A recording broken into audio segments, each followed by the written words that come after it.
Joining us tonight is Jake Rattlesnake.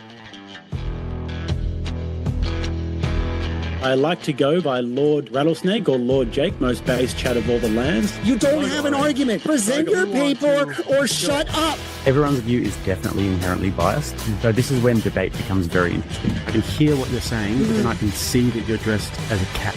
I'm a dog. You said you like to go play fetch. I'm a wolf, yes. So how does that tie into your relationship? Like, what are you looking for if you're a dog? I think that John Jr. will be president one day. If I was a gambling man, I'd put money on that. Founder of Rattlesnake TV, Jake. Man, I really appreciate it, dude.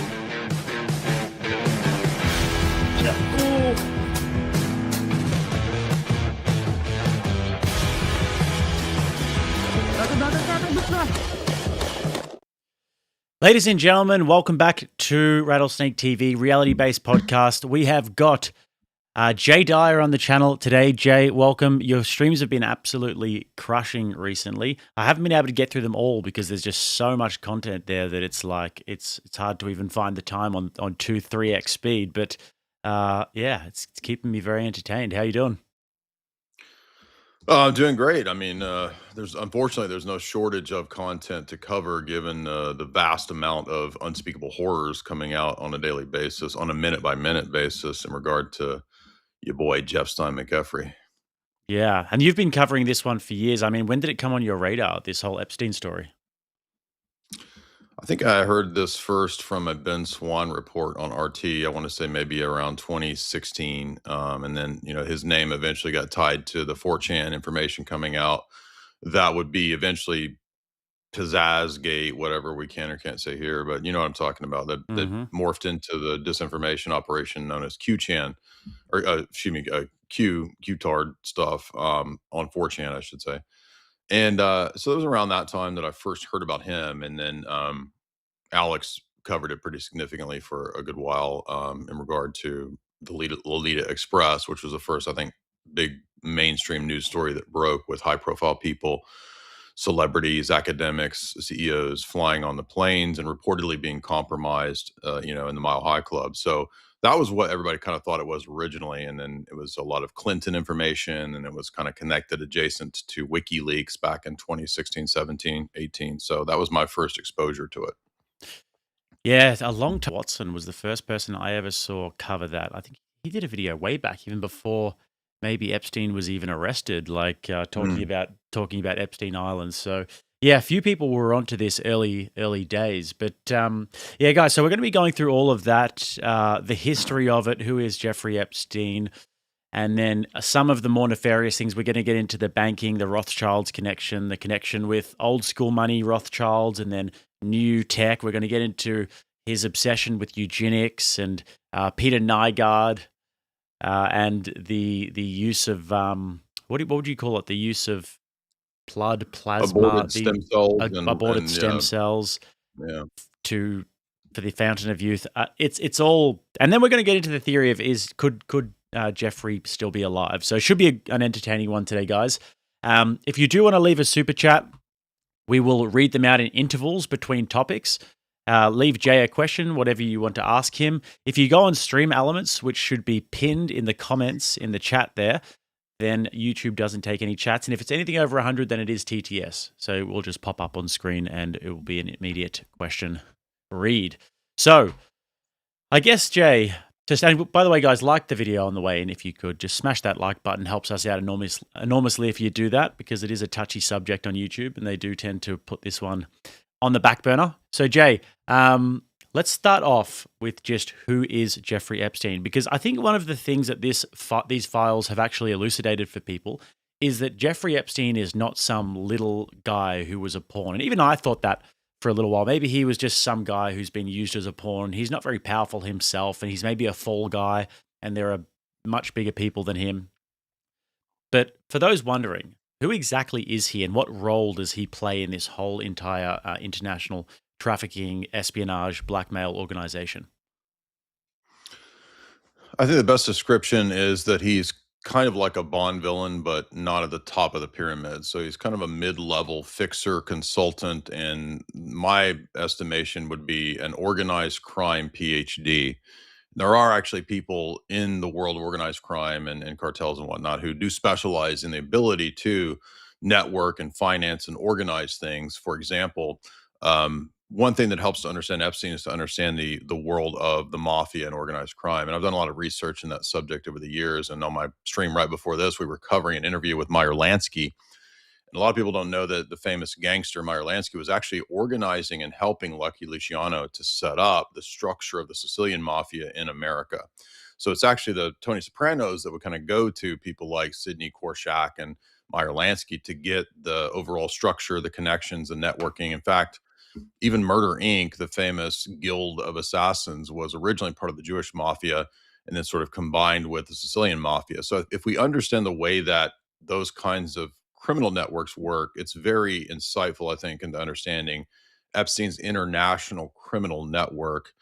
It has a very interlinked, powerful global structure that maybe a lot of mafias only have in a region. So I think expand Meyer Lansky internationally, and you really understand Epstein. But I think you're right that he's not the top of the pyramid. There's certainly people that seem to be in many emails giving him orders, giving him permission to assassinate people, etc.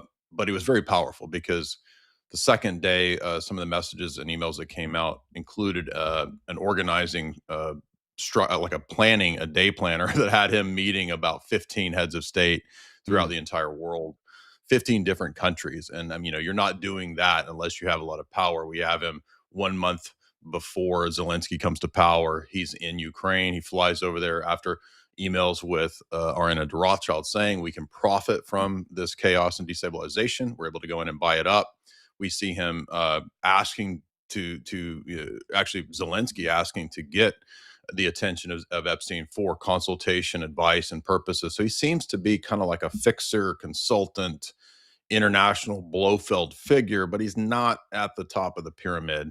Certainly there's people above him and people that have way more wealth than him, but he's definitely liaisoning and being a legate of the Rothschilds and perhaps Israel at various degrees.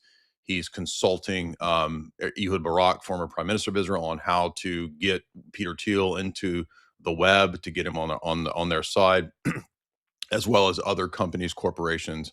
And so it's pretty much all of the worst stuff that you could think of, but it's all now verified, but it's not new. This is something that people should understand that I've really been hammering home this week is, we've covered historical texts that deal with the history of blackmail, honey traps, sexpionage. That's always gone on. It's just that I think nowadays with tech and sophistication in terms of globalization, it's a lot more integrated and a lot more scientific, believe it or not, in terms of how they do even organized crime in these operations. So it's all of that. Yeah, who do you think sort of sits above him then? If you're saying that he's like taking orders from people, is it people like Leslie Wexner, or is it the governments and the intelligence agencies that he's working for? Great question. In the case of Maxwell, I think is a really important person to look to, Robert, I'm saying, because Robert Maxwell was the front for the Rothschilds back during the Cold War, or at least one of the fronts. He was part of a publishing empire with Maxwell Publishing and Pergamon Press. In fact, they actually published that global elite text, Changing Images of Man, that we covered a few weeks ago on Alex Jones. It got a lot of traction. That was published by Epstein, by Maxwell. But Maxwell was part of a cutout of an empire of billions of dollars of publishing, but he was also really working for British intelligence initially, everybody thought, and he was brought into that and sort of coached by Victor Rothschild. And Victor Rothschild was famously British intelligence, but a lot of people, even years ago, were writing books in terms of the espionage world, speculating that in the Cambridge spy ring case, where there's this suspicious, mysterious missing person of the Cambridge spy ring. And for those that don't know, during the Cold War, this is a bunch of British intelligence agents who famously flipped and defected to the Soviet Union. And by the way, most of them or all of them were actually gay. So they had a lot of intelligence agents who famously flipped and I'm hearing myself. Oh, sorry. Yeah. Anyway.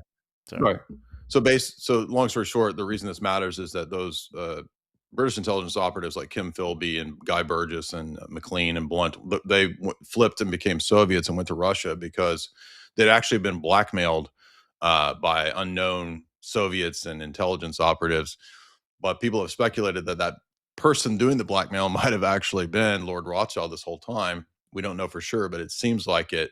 And another indicator that might be the case is that the person who really coached and trained Ghislaine and Robert was perhaps Rothschild himself, Lord Victor Rothschild out of the UK. So if that's the case, then now we can understand that this is an older operation that's just sort of copied and pasted for the next generation. And so Ghislaine and Robert, or excuse me, Ghislaine and Epstein sort of take that over. And so they bring Epstein in, right? So he's not part of any blue blood family. They bring that up in the Bannon interview. You know, he says he's just a regular Jewish guy, but he's recruited him because he seems to have certain talents and abilities. It's still debated how mathematical and scientifically a savant he really was. I get a lot of indications of being a sued from that Bannon interview, that he wasn't actually as intelligent as he comes off, but he is really skilled at networking, consulting, and crime.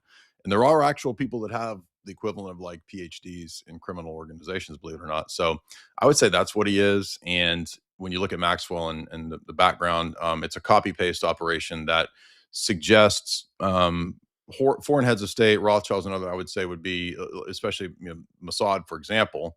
I know we're not going to focus on that, but that's relevant because of Maxwell again, because there was that very, very insightful email from Jeffrey that he's explaining the reason that Robert Maxwell was assassinated was that while he was working for British intelligence and the Mossad, he was also selling secrets and giving information to the Soviets. So he's playing both sides of the Cold War, something that I've highlighted for a long time with people like Armand Hammer and people like Lord Victor Rothschild playing both sides. Well, Maxwell apparently tried to do that, and he tried to extort the Mossad for 400 million pounds.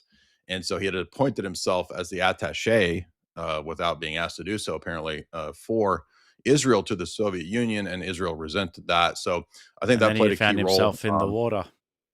Exactly. And he found himself in the water, falling off the boat accidentally. Right.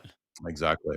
Yeah. And so I think that those are indicators of people who, people in that higher billionaire, multi-billion-dollar class. I think we're definitely above Epstein. Nobody really knows how much money he had. Definitely Leslie Wexner plays a key role in probably being above Epstein in these kinds of operations. And also remember, Epstein is brought in originally through Bill Barr of the OSS. And so this is an OSS CIA kind of early stage recruiting, bringing in, grooming process. But he also liaisons and works with other intelligence agencies too. As Whitney Webb points out, he has multiple passports, which again indicates most likely some sort of intelligence pedigree. And now that the emails have come out, I think that's 100% confirmed. So what do you think it is about these new emails that really specifically point to intelligence? Because before this, we had lots of associations with government figures. For example, you had Ehud Barak and his very close relationship with him. You've obviously got Robert Maxwell, who you mentioned before, Ghislaine obviously being his daughter. What is it about these emails that really sort of highlight that?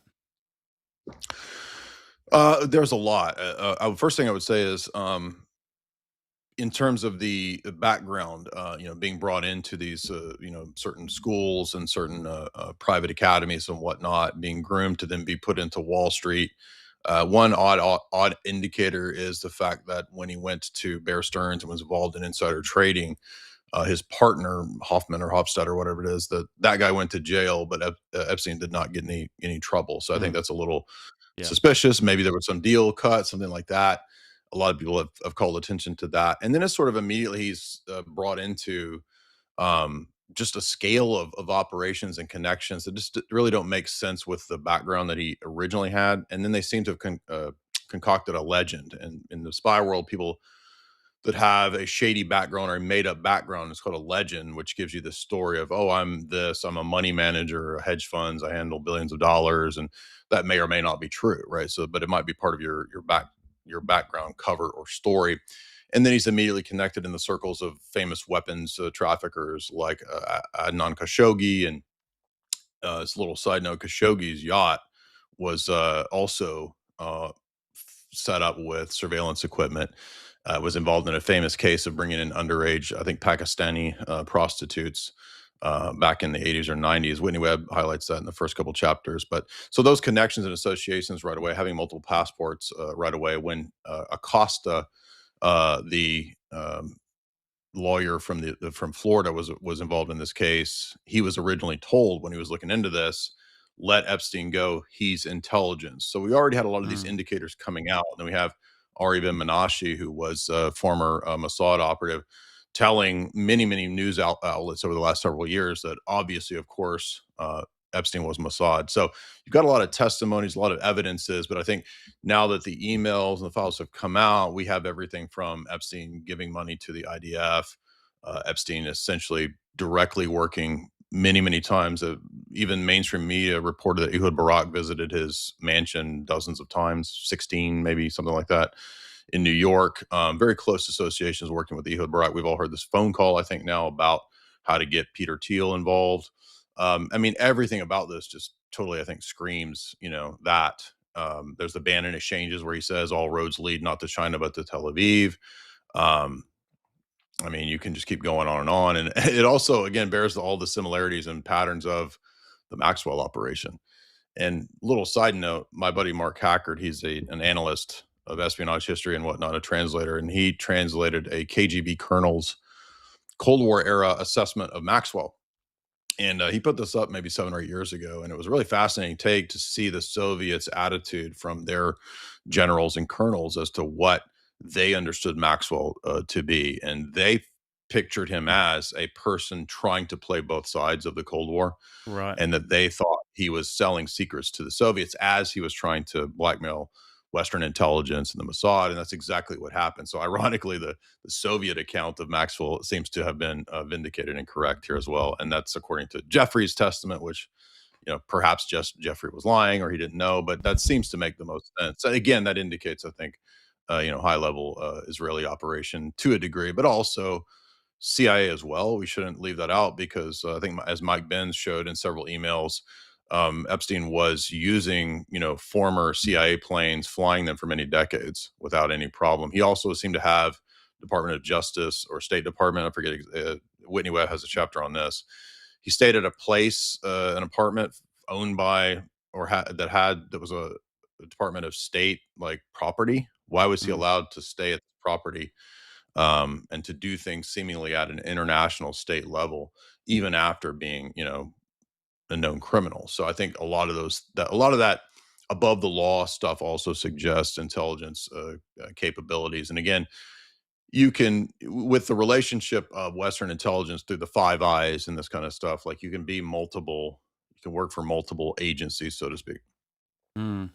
Yeah, one thing I did notice about his interviews post arrest was that he always seemed very unconcerned with things. And then after 2009, it's just pretty much business as usual. I mean, he's charged in 2009, he's put on the sex offenders list. And then after that, it really does seem like business as usual again. But one of the questions I always do have is if he is an intelligence agent of some sort, and if he does have these deep entrenched ties with US and Israeli intelligence, and if he's a protected man or a made man in that sense, why did he get arrested in the first place? Like, how could it possibly be allowed that he would even be highlighted if he's got all of these big intelligence connections? Why are we here? Yeah. Also, I think British intelligence is an important angle too, because a lot of times they're overlooked because people think about only the CIA or they only think about Israeli intelligence, but British intelligence is a key player in this as well. In fact, British intelligence set up the American CIA, and of course, they had a role as well in helping to establish the Mossad as Israel was established out of a British colony. So all of these things are interlinked with the special relationship between the U.S. and British intelligence. And that was my grad work, by the way, was studying British intelligence stuff. So that's why I like to bring that in. And remember, Epstein very early on was going and hanging out with Princess Di. He's very close to several of the royals, especially Prince Andrew. So I think British intelligence is also important to understand in this relationship as well, because they are a big player.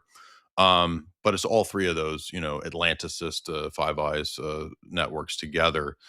And I think the reason he got caught is probably because something this big scale, this industrial in terms of its just scope and so many years, there's going to be a lot of victims. And at some point, some people are going to come forward. I think that's really what originally sort of began to undo the sweater, to quote Weezer. When the sweater's undone, you keep pulling and pulling and pulling. Eventually, it's like you can't just kill everybody and cover everything up. So is kind of like Nexium. Nexium had a very similar kind of elite billionaire Bronfman style structure that eventually so many people were wrapped up in this that when you start having the daughters of elite families even being offered up to Epstein, which I thought was pretty wild. I wouldn't have Yeah. expected the royalty of the UK and the EU to be so sort of flippant with give me parenting advice for my Yeah. child, and here's my daughter Sophia, here's our daughter of Bulgaria or whatever, just trying to or Denmark or whatever. That was pretty surprising, but I think eventually that industrial scale stuff, it just there's so many people involved that it's too difficult to not have whistleblowers and women coming forward. That's exactly what happened. Yeah.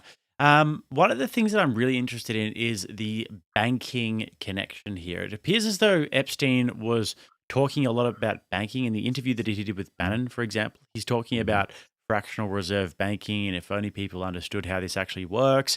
He has this connection with the Rothschilds. In one email where he's speaking to Peter Thiel, he's saying that Mhm. I represent the Rothschilds. Now, that could be interpreted multiple ways. First of all, the way I would interpret it is that he's obviously manages assets. So he manages Mhm. assets of the Rothschilds.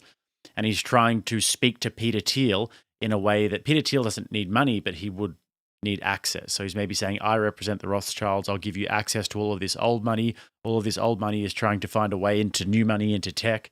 How did you interpret that, particularly the relationship with the Rothschilds?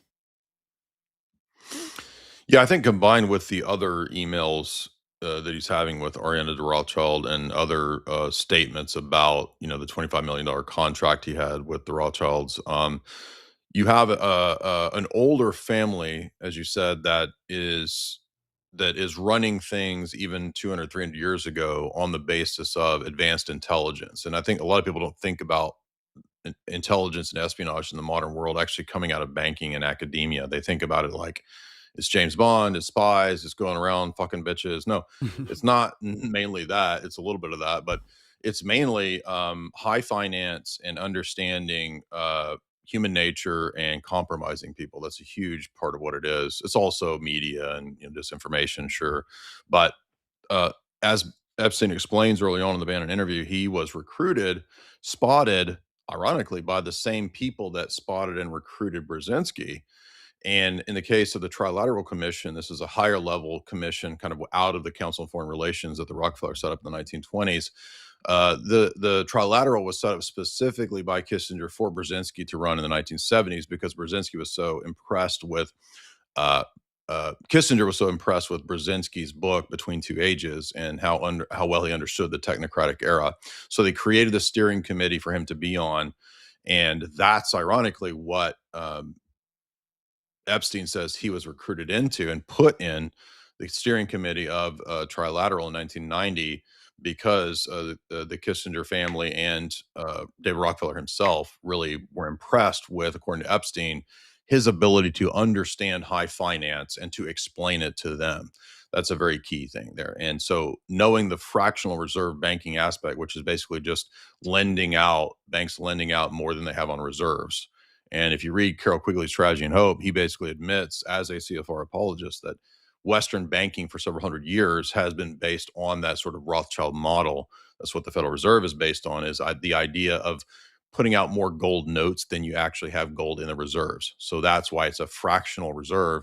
You only need a fraction of the reserves to match what you're putting out. So you can Mm. lend out sometimes even 10, 20 times what you have on reserve. And then you charge interest on these loans, and then you can buy real assets and real wealth, gold, et cetera. So that's kind of the scam that ironically Quigley talks about So just even within quickly, the how does if he's an apologist for this, how does he if you had to steel man his point for why that's a good thing, fractional reserve Mhm. banking, how would you do that? Well, Quigley's book, he's a military historian, so he's not primarily interested in banking, but he just thinks that I think that an international democrat, the way he describes it at the end of the book as an apologist, he says an international capitalist democratic order is for him the greatest hope in response to a century of two world wars and a Cold War. So he thinks the tragedy of the century is the wars. The hope is democratic capitalism. I know that sounds kind of fake and gay, but he wrote that in the 1960s, and so that is what he says at the end of the book. He's like, I don't have to steelman it because that's what he says. He says, look, yeah, I'm an apologist for this system. He even says that in the book. He says, I was permitted access to the CFR archives, and I am defending the position because I think this is the best hope for the modern world. It's not going to be with a traditionalist Russia, he says, and it's not going to be with a traditional Catholic Axis power like Austro-Hungarian Empire or something like that. The future will be something akin to a international democratic capitalist order. So that's what he thinks, or that's what he says at least. But and of course, he was Bill Clinton's mentor, and again, a high-level CFR historian and archivist. And what I'm getting at is that that's ironic because I didn't actually expect Epstein to have been recruited into the Trilateral Commission. I would have thought he was more of a, just doing more organized crime type stuff. But apparently, he was definitely higher up than most people expected, and that would put him kind of, again, not. I wouldn't say he's like, I mean, Brzezinski is definitely a very intelligent person who's an open technocrat. He's, telling the CIA what to do under Carter. He's basically creating the Mujahideen and Al Qaeda. That's literally what Brzezinski's known for. So I don't think he was as high tier as that in terms of power structure, but he's like a Brzezinski or a Kissinger to some degree because he's on their steering committees. Right. Okay. All right. So his relationship with the Rothschilds, let's just first of all actually go back in history a little bit and understand why it's important. Because I think everybody's maybe watched a few videos about the Rothschilds and the international banking syndicate that they sort of run, and how they came from a family, right, where the father gave an inheritance to the kids, or he said the kids around the world, and they all made banks in various different countries and then all sort of worked together. And they've been very much involved. Were they involved in the French Revolution? They were definitely involved in the creation of the State of Israel and the World War One and Two funding. That's a great question. I mean, Quigley has a whole chapter on the funding of the French Revolution, and he says Jewish and Swiss banks that were Protestant, but he doesn't say which. However, out of the French Revolution, the Rothschilds did become the primary members of the French central bank. So this becomes what's called the Paribas banking system. So Paribas is the Rothschild banking network and system. So you're absolutely correct that the original forefather sent his sons out throughout Europe and said, go set it up, in these different countries. And ironically, that according to some authors on this topic, that appears to be the same model that they did in the US as well, because people, a lot of times, normie historians think, oh, well, there was no Rothschild presence in the United States, at least not until the modern era. But people have actually dug into this, and there's a lot of theory that JP Morgan and the early Morgan bankers of the 1800s were actually a front for the Rothschilds. And I think there is significant evidence to suggest that. So I think, well, because the theory is that they sort of died out over time, isn't it? That there was some conflict in the family, and then eventually the Rothschilds didn't have as much power. But you're saying that they actually had fronts for their family banking dynasty. Well, the Paribas system lasted for a while. It didn't endure. But some people think that there's also shadow banking, and ironically, Epstein seems to mention this here and there.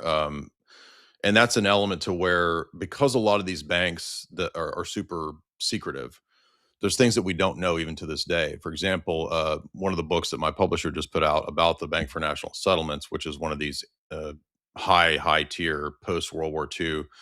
It's the sort of central bank for central banks. Like, they have classified documents that no one has seen. In fact, there was just some declassified documents a few years ago that people went and researched about the BIS and learned about its relationship to the Bank of England.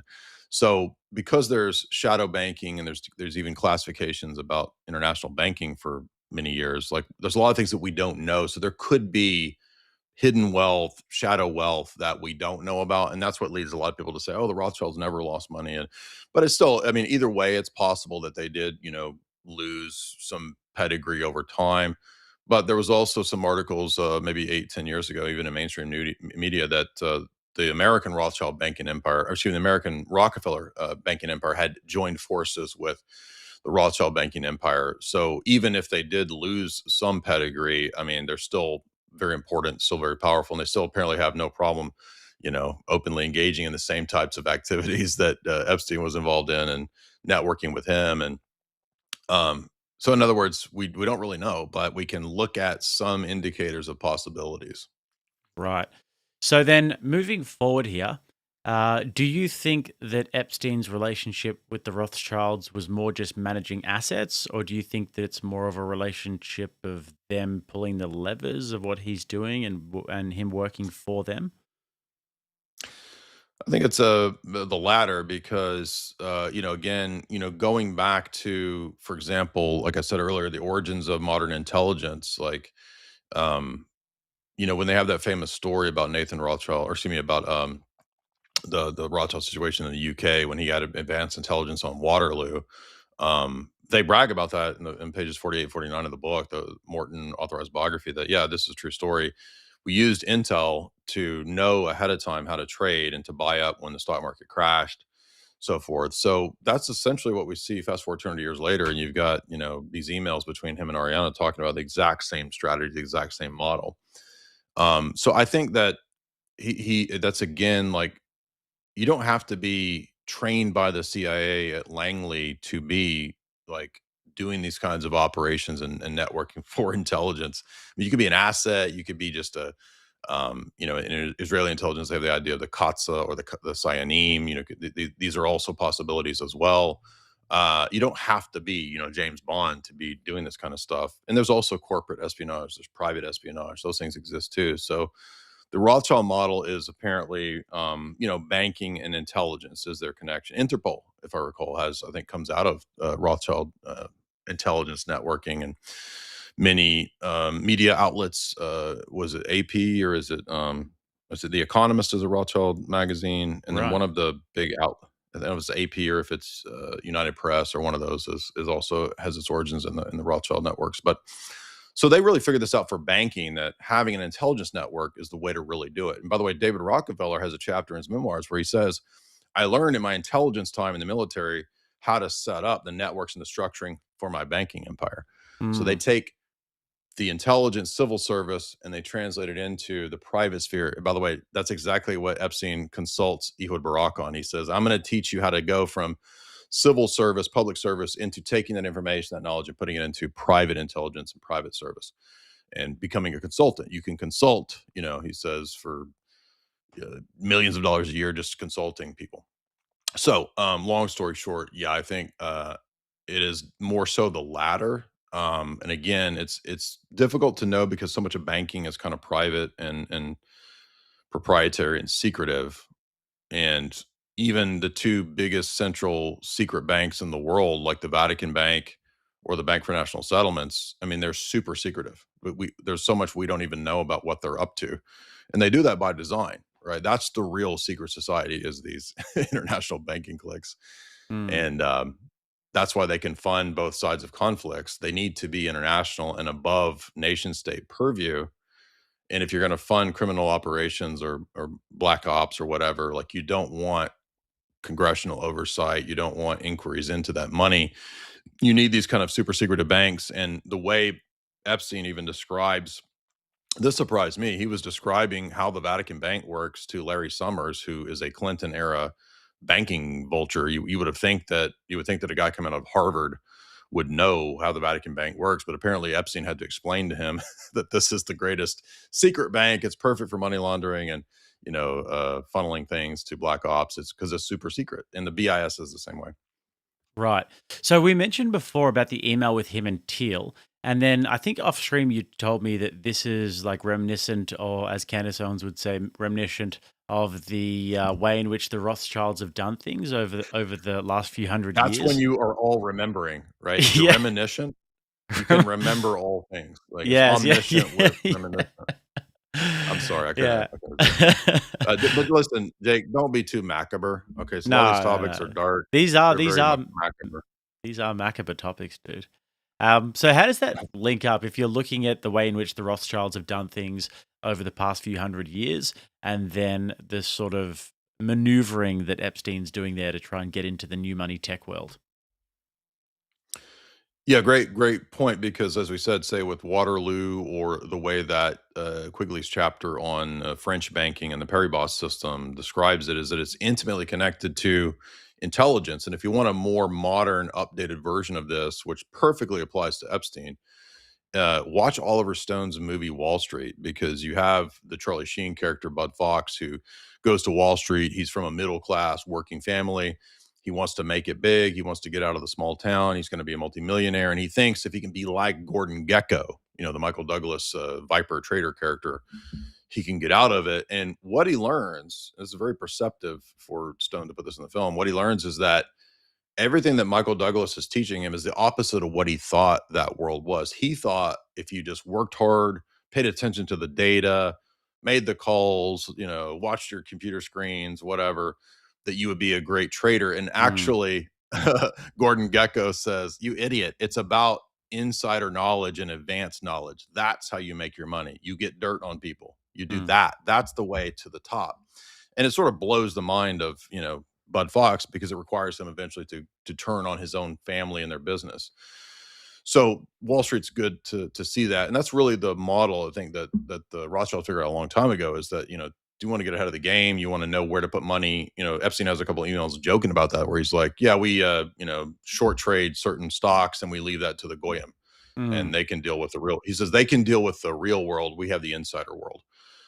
That was a very insightful email there, because that's exactly what we're talking about. So banking is more close to intelligence than the James Bond stuff, although there's a lower level of that kind of stuff going on. So just quickly, yeah, that's when he's talking about the insider stuff, can you just explain what that means a little bit better? So they are doing all of the dirty work, and they're sort of like controlling and manipulating the market, if you will, and then other people like the Goyim, they say, are like the ones who are invested in the stocks and buying and selling in certain points and everything. Is that what they're talking about? Yeah. So, for example, just coming off the top of my head, like if there's going to be a chaos or conflict in a region, that's going to disrupt, obviously, the economics of that region. So, for example, Ukraine, when the Ukraine conflict popped off, it wasn't too long until the conflict popped off, obviously, with Maidan and all that. But by the time of Zelensky, if you remember, there was that clip where Zelensky was like, "Want to tell you, everybody in the West, to BlackRock, all of you companies, come to Ukraine, great to buy things." Yeah. Well, that's an example where in the Epstein emails, we get this impression that he's constantly sort of scanning to see where the next conflict zones might be, so that they can get in ahead of the conflict and be ready to, buy things up, short the market, whatever it is, say based on the resources or the, the grain that comes out of that area, or the, one of the really insightful emails on this was the Somali email. That was crazy, because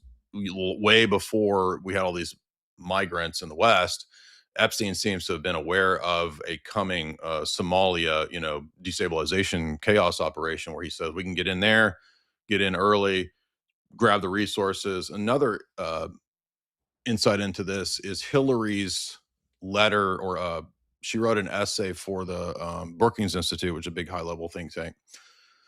This was back when everybody was talking about Hillary's pay-to-play scandal, that you had these world leaders, Saudis and others, were putting money into Hillary's campaign as a pay-to-play scam, where when she went into some country like Libya, and then they divide up the gold, then the people who donated to her campaign would get their cut, basically. So that's another angle of it. Yeah, look up Hillary's little paper she wrote for Brookings, and then it came out, same thing in the WikiLeaks Hillary's emails, and there's an Epstein email basically confirming the same thing about Libya, that when we go in, we can get Gaddafi's gold. He has, I forget what they said, $2 billion worth of gold stashed up.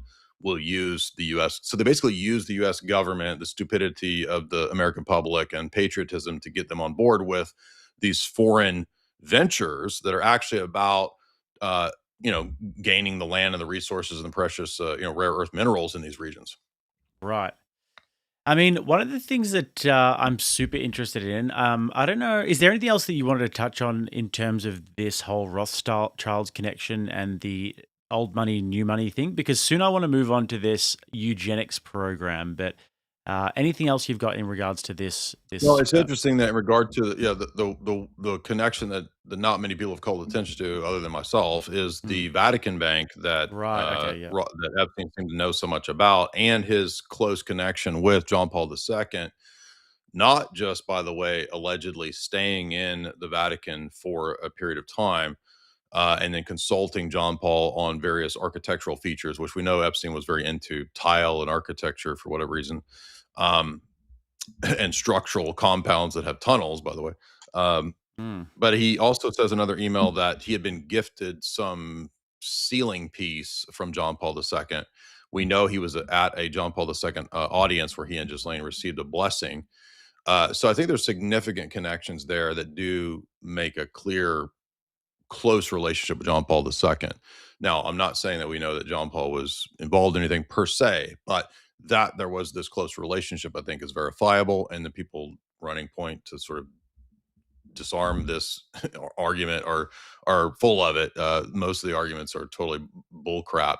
But the reason I bring that up is that it's not accidental that he has a deep insight into the workings of the Vatican Bank, because he seems to have that close relationship with John Paul II. And he knows the inner workings of why Benedict XVI stepped down, and it had to do with the Vatican Bank, which is, again, if you know from Operation Gladio and the lectures that we've done from multiple books from multiple different political perspectives on Gladio, we can absolutely confirm that that was this OSS CIA operation. But again, who are the papal bankers since the 1800s officially on record? The Rothschilds. And this is well known. It's admitted public historical fact all the way back to 1832.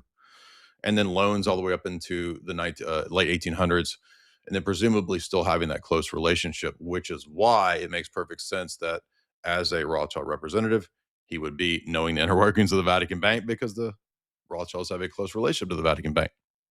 Right. I mean, I don't know anything about the Vatican Bank. I'm not even going to lie. I didn't even know that there was a Vatican Bank. And I actually want to pick your brains a little bit more about this now. But guys, we are going to be reading out some super chats if they do come in.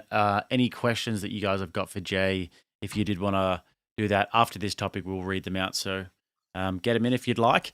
But Jay, Vatican Bank, what are we talking here? What is that?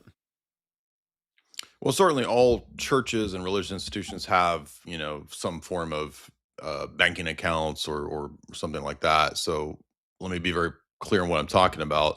I'm not talking about a religious institution, getting donations or having money or something like that. I'm saying a specific unique bank that is international, that is the Vatican's bank, called the Institute for Religious Works. And so the Institute for Religious Works, by the way, has been riddled by constant scandals for many, many decades, many, many years. The most famous of which of recent times is the Roberto Calvi case, and the connection to the P2 Mafia. And this is what led to the death of not just Roberto Calvi, but many people think John Paul I, and a host of other people and bankers throughout Italy. And this is in regard to what's called Operation Gladio and the Banco d'Ambrosio scandal, which was part of the Vatican Bank's network scandal. So long story short, because the Vatican Bank was an international bank, and because the Vatican, particularly at the time of the Cold War, so right after World War II, Bill Donovan, James Jesus Angleton, and William Colby, three very important CIA, OSS, and CIA figures, who were all Roman Catholic, by the way. They set up these very close relationships through working at the Rome desk, in the case of Colby and Angleton, with the Vatican. And so Vatican has its own secret service, its own intelligence operation, and it has its own bank. And because the communists were beginning to win elections and getting popular in the Cold War in Italy, the CIA said, well, we don't want that, happening in Italy. And the Vatican obviously agreed. And so there was this alliance that was made. This is all public. This isn't conspiracy theory, because the Vatican wanted help so that the Christian Democratic Party could win the elections and not the communists. So that's what forged the original connection. And those CIA operatives said, well, look, we're happy to do this, but we're going to need the Vatican also to be on our side when we need things from the Vatican. And that led to this relationship between people like Cord Meyer and other individuals who would become famous CIA drug traffickers. That's how they set up this relationship to have black budget money funneled through the Vatican. Why? Because the Vatican is the world's most secret bank next to the BIS, and it's not subject to Italian laws or EU laws. It's its own independent city state. So just like the Washington, D.C. is an independent city state within the United States, so likewise, the Vatican is its own independent city state. It's not subject to the Italian laws or to European laws. So, as even Epstein himself describes, which I thought that's why I honed in on that email so much, because so many of the books that we've highlighted over the years, whether it's Paul Williams or whether it's the God's Banker text, which is about Roberto Calvi and all this, all of that was really vindicated, I think, in that Epstein email description about the Vatican Bank. So this is all 100% real stuff.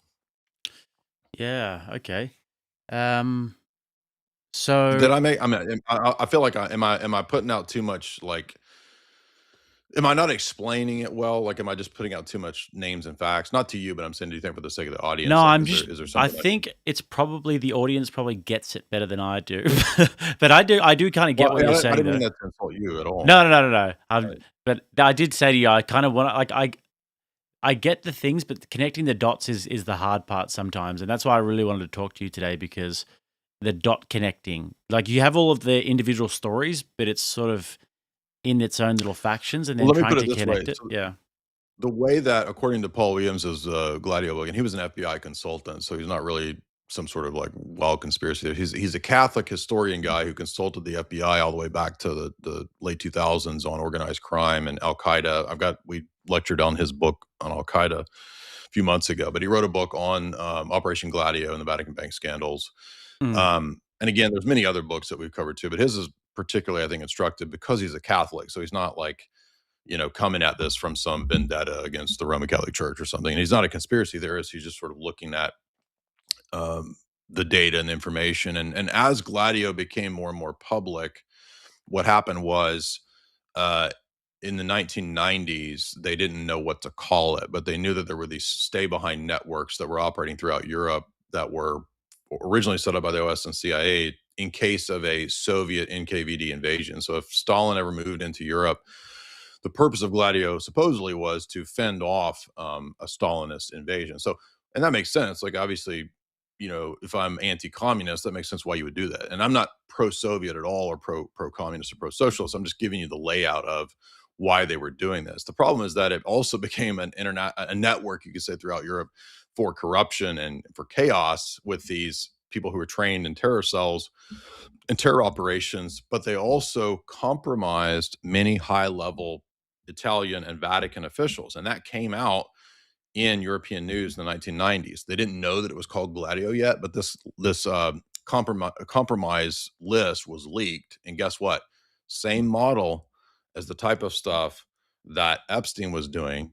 It's just that back then with the P2 Lodge, it was more so prostitutes. There probably were some gay things going on, but they were called Always, boonga boonga there always parties. is. Yeah, you can just look up Berlusconi's. There were some scandals that came out 10 years ago about the same things going on with the boonga boonga parties with Berlusconi. And when Epstein even invited Berlusconi to the island, and Berlusconi made a joke, something like, the women who come to my parties actually want to come back. I don't have to enslave them. Or he says some joke like that. Like, I don't have to traffic them because they actually like coming to my party. So just look up boonga boonga parties with Berlusconi. Berlusconi is on record as a P2 Lodge member. So he was part of the P2 Lodge, which is where they were recruiting people into Gladio.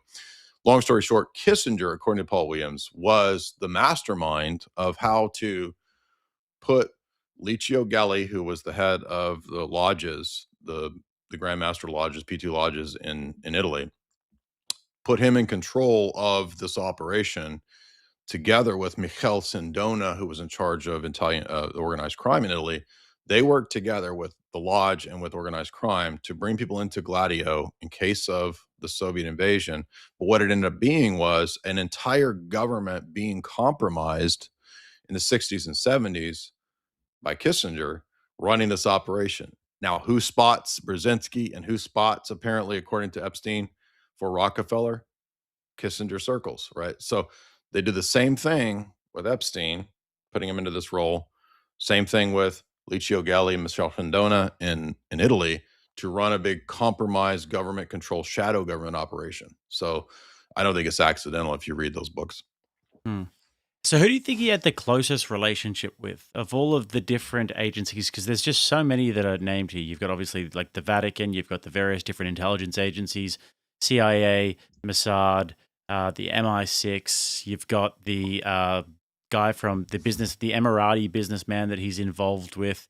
It seems like he pretty much has his toes dipped in every single pond, right? He's got his fingers in every single pie. So who's he most close with, do you think? He's definitely a high-level operative and fixer for the Western elite, right? So, again, he's up there hanging out, we find out, in the circles of Rockefeller, Kissinger, Brzezinski. He's in those circles. So he's higher up than, like you said, than we thought. And that would mean that he's really probably, up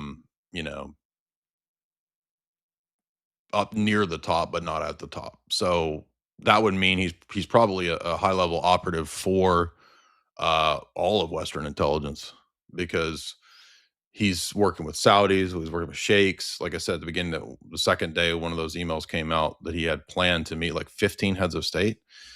And it's like, how are you doing all this without, approval above government? Now, what's something we always talk about on my channel is that the people at the steering committees, they're above people at the CIA. Okay. People that run foundations, that's higher than being a CIA section chief or, some sort of operative in the field, obviously, or something like that, or handler. So this is above that. This is at the level of steering committee, Bilderberg type stuff, Davos type stuff. And you saw that one email where he was saying, we want to make Davos the new United Nations. United Nations is too fake and gay. It doesn't really get anything done. We want to put Davos in there. And he talks a lot about Davos and that's because Davos was also a Kissinger project. Harvard research project was the brainchild of Kissinger, and they collated this idea to set up another one of these steering committees, kind of like Bilderberg, but a little more public with broader reach and scope. And that's essentially what World Economic Forum in Davos was. Right. So World Economic Forum, that was started like 1971, Klaus Schwab. Right, he started that. It was smaller back then, but then wasn't Kissinger more involved in the Club of Rome? Wasn't he involved in that, in the Club of Rome, or was he directly involved in the formation of the World Economic Forum? He's directly involved in WEF, so it comes out of Kissinger and Harvard Research Project. So, but no, I'm sure Kissinger has a role in Club of Rome too, because another key Rockefeller operative, Maurice Strong, was one of the key chair people of Club of Rome. So you're noticing a pattern here of, like, obviously David Rockefeller plays a huge role, which we've said for many, many years. I have this biography of the Rockefeller family right there, authorized biography, and that biography just tells everything. They were behind the ecumenist movement, the National Council of Churches, World Council of Churches. They were behind setting up the CFR. They played a huge role in setting up the United Nations. They donated the land for the UN, played a huge role in setting up the OSS and CIA. So they play a huge role. They're big, massive. And one of their key recruits, also out of intelligence, is Henry Kissinger. So Kissinger had a time in intelligence as well. He's brought in to kind of be this sort of neocon operative for many, many years for that family. And I'm just pointing out that, like, now a lot of those things make more sense to me, that it's pointing to this sort of overarching oligarchical power structure that runs the West, not the politicians. Like, the politicians have a very, minuscule degree of power, but up at that level of the steering committee people, and I think you could place the Royals up there pretty high as well. They do have a lot of power. But everybody points to that picture of, like, Lord Rothschild, like, pointing his finger in King Charles, is like he's putting his finger into his chest, like, you're gonna do what I say, if you've seen that famous picture. So makes sense. I think the Rothschilds, they've had a huge amount of power in the UK. I think the British Empire eventually became kind of a cutout for them. And if you read even Tragedy and Hope, which is not at all interested in so much of the Rothschild stuff, he admits all kinds of stuff about the Rothschilds, like the Suez Canal. That was all a Rothschild operation. Quigley basically admits that what's his name, Cecil Rhodes and the Rhodes Trust and all the diamond operations, that was De Beers, that was all Rothschild money too. And so the Rothschilds were directly involved with the creation of the State of Israel, right? The Balfour Declaration was written absolutely. In fact, according to even before Balfour, all the way back in the 1860s, according to their family history, and according to Moses Hess in his book Rome and Jerusalem, they were buying land in the 1860s. Oh shit! So they had an idea to have, originally, according to Morton he says the idea was to have just pilgrimage sites that Jews could visit. But eventually it became more and more of a political thing because the political Zionists like Chaim Weizmann and Theodor Herzl were putting pressure on the Rothschilds and saying, hey, we need to actually get into politics. It's not going to be just a religious pilgrimage site. Because in the 1860s and later on, they were just kind of buying land for Jews to do pilgrimages, and they were buying land from the Turkish sultans, right? So it Right. wasn't like they were just stealing the land immediately from Palestinians. They were buying it from Turkish sultans, but it was called Palestine land. And in fact, all the original Rothschild documents when they were buying, it was called Palestine land. Like that's what it was called. So this idea that it never existed is simply not true. Even the Rothschild, there's even postcards that the Rothschilds sent from Palestine. So long story short, they bought more and more land, and then pressure was put on them by people like Chaim Weizmann to make it more political. And then eventually they got on board with political Zionism at the time of Balfour. But Balfour didn't actually accomplish much. And so you needed other conflicts that actually led to the real establishment of the nation state of Israel. And I think they weren't recognized until 1948. Right. So all of these powers that we're talking about here, this is one thing that I do wonder with obviously all of the different intelligence agencies, the Vatican, the different Arab nations that are becoming more and more powerful. Is there some sort of like a common thread that unites all of those guys in the sense that they all work together in international banking, or are they just factions that just sort of operate the same way but are removed from one another? No, great question. It's the Atlanticist power bloc, or what's sometimes called the Anglo-American establishment. Now, that term is not used to castigate Anglo people.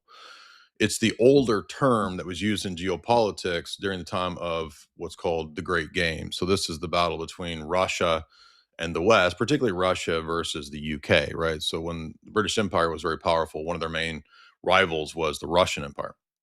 And so the term out of the Great Game for the Anglo-American establishment is just the term that was used for many, many years. So when Quigley was writing in the 1960s, and he did Tragedy and Hope, he calls the Western power bloc the Atlanticist power bloc. And that's just talking about all of the land over here that's not Eurasia, right?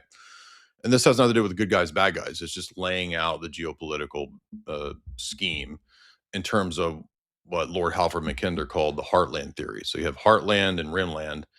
And the thesis of Mackinder was that any empire that wants to have dominance in the world needs to control the heartland, and that's Eurasia. So you can be a sea power, a little bitty sea power like the UK, and have a world empire if you're able to have dominance in certain areas. That same theory of heartland, rimland, and all that is pretty much the theory of Pax Americana. And you notice that Brzezinski and Kissinger, all those kind of big scale players, they write often about this. In fact, Brzezinski's books, I think in Grand Chessboard, he even has a whole layout of like heartland, rimland early on. And he says America will have to control the Eurasian heartland. In fact, years ago, he was talking about the importance of Ukraine as a geostrategic region to put pressure on Russia. I think his last book, Strategic Vision, even predicted what the U.S. would do in Ukraine. I remember reading that in grad school. I was sitting at the library research desk reading Strategic Vision, even before there was like Maidan Q. I think it was 2011. But so anyway, so they strategize this out. But to answer your question, it is the Western powers, the Western power bloc, the Atlanticist power bloc. And no, it's not denying the influence of Israel when you cite that terminology from Quigley, because when Quigley was writing in the 1960s, it just wasn't, we weren't at the point where Israel had as much power as it does have now, right? And we see that in, for example, the JFK files. They were already beginning to have a lot of power and influence, particularly with regard to the James Jesus Angleton back channel conversations that they were having about JFK. A lot of people in the CIA didn't like JFK, so they were kind of looking for other people who didn't like JFK. Then that included mobsters, that included Israeli operatives, and it included a lot of people in the CIA and corporate people. So a lot of people didn't like JFK, and that doesn't mean JFK is like some saint or hero. I'm just giving you the facts of the matter. So after the JFK period, I think you get more and more, especially after USS Liberty, we begin to see more explicit pressure from Israel put on American foreign policy and presidents and other people. that wasn't as pronounced before that. All right, man. Well, I think that I do want to move on to this whole scientism area of the Epstein files. It's just there's a lot more. There's a lot of dots to connect here. You've got all of the different people who are using aborted fetuses and stem cells and all these sorts of things. That's very interesting. But then you've got the New Age atheists. What are they all doing on Epstein's Island? Your Dawkinses, your Lawrence Krauses. Lawrence Krauss is trying to get Joe Rogan onto the island. And then you've got Jeffrey Epstein being obsessed with eugenics and cloning. And so there's so much there. I want to get into it. But first of all, let's have a read of some of these super chats here. Blaine says that Dano wants to know where Jay got his jacket. Everyone was loving the jacket before. That actually, I got that, I think, in Italy when we did a pilgrimage to Italy for Orthodox sites in Italy in 2023. And I just happened to find a polo store, because it's weird when you shop in Italy, like everything is all these weird sort of foreign expensive brands that you never heard of. So I was like, I just need a polo thing because it's cold. And I was super sick. I had like 104 fever walking around Italy in a daze. And I was like, just find me a polo. So I think I got it somewhere in Italy. Nice. The cut says files show emails that were and weren't sent. A lot of crazy ties and mentions. Is there a chance he made fake emails, pics, videos for blackmail? Number 1 out of 2.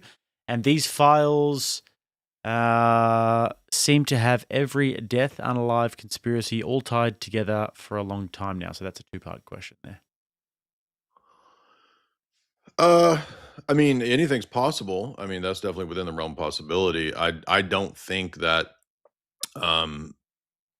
What I try to do is focus on the things that I can verify and that I think are confirmed. And if I do speculate, I admit I'm speculating. For example, I put out a video talking about the possibility of serial killers having connections to organized crime and having connections perhaps to international rings. Gacy and that didn't serial he? killers. Oh, no. Was it Gacy or was it the Iceman? No, he did. The Iceman definitely did, yeah. Or Gacy Actually, did as well. Candyman, Gacy did. Many of them have. Wow. So there are some leads there. And today on my stream, we were talking about the possibility that maybe Epstein is another kind of serial killer, right? Because if he is engaging in, the unaliving and consuming of underage peoples, which there seems to be indications of that beyond just the sexual stuff. And if he was buying all that sulfuric acid for dissolving of bodies, then we might have a situation where we have a new Jeffrey Badonkadonk, so to speak, Jeffrey Dahmer. Oh, wow. But that's speculation, right? So I'm speculating there, and I usually say when I'm speculating. But I think in regard to these emails about, did you like the TORTURE video? Yeah. You can now kill her. I think those are not speculation. I think those are confirmed. So I look at those and I say that's confirmable. Do I know why he's buying the sulfuric acid? No, but I can think that he probably is doing it for bodies, but I don't know. Been watching But Breaking no, I don't Bad. think there's. I mean, he could have been sending himself fake emails, but also, I don't think we have to speculate to see that the non-speculative confirmable stuff is like way more. I mean, even if half of this stuff is true, it's like the biggest story in the history of the world. Sure. In our day. Job Hunting says, do you think that the reason people on that list aren't really being held accountable lawfully is that morally what they did was wrong, but legally there are too many loopholes? Example, no age of consent on the island. Has Jeffrey Epstein managed to go through some legal loopholes? Right.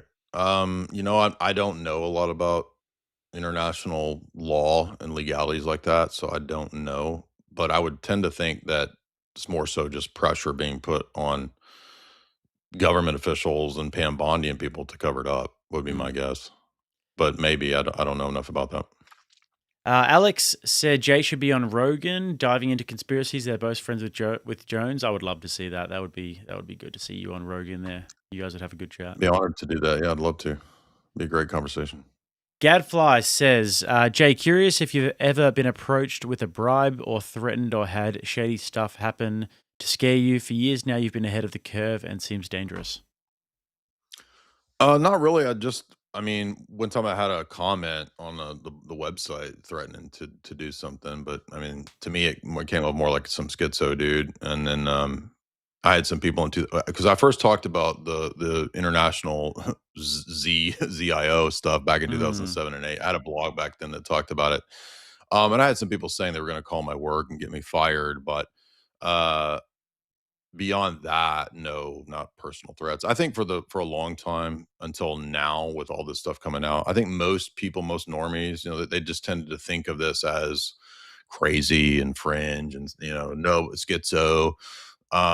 So there wasn't a whole lot of threat. But there were people, back in the 2000s that talked about the stuff that met an untimely demise. There was the woman that was investigating CPS stuff. She was a Congress member from Georgia. She was unalived. There were British journalists investigating Elm House and the Savile stuff. She was unalived.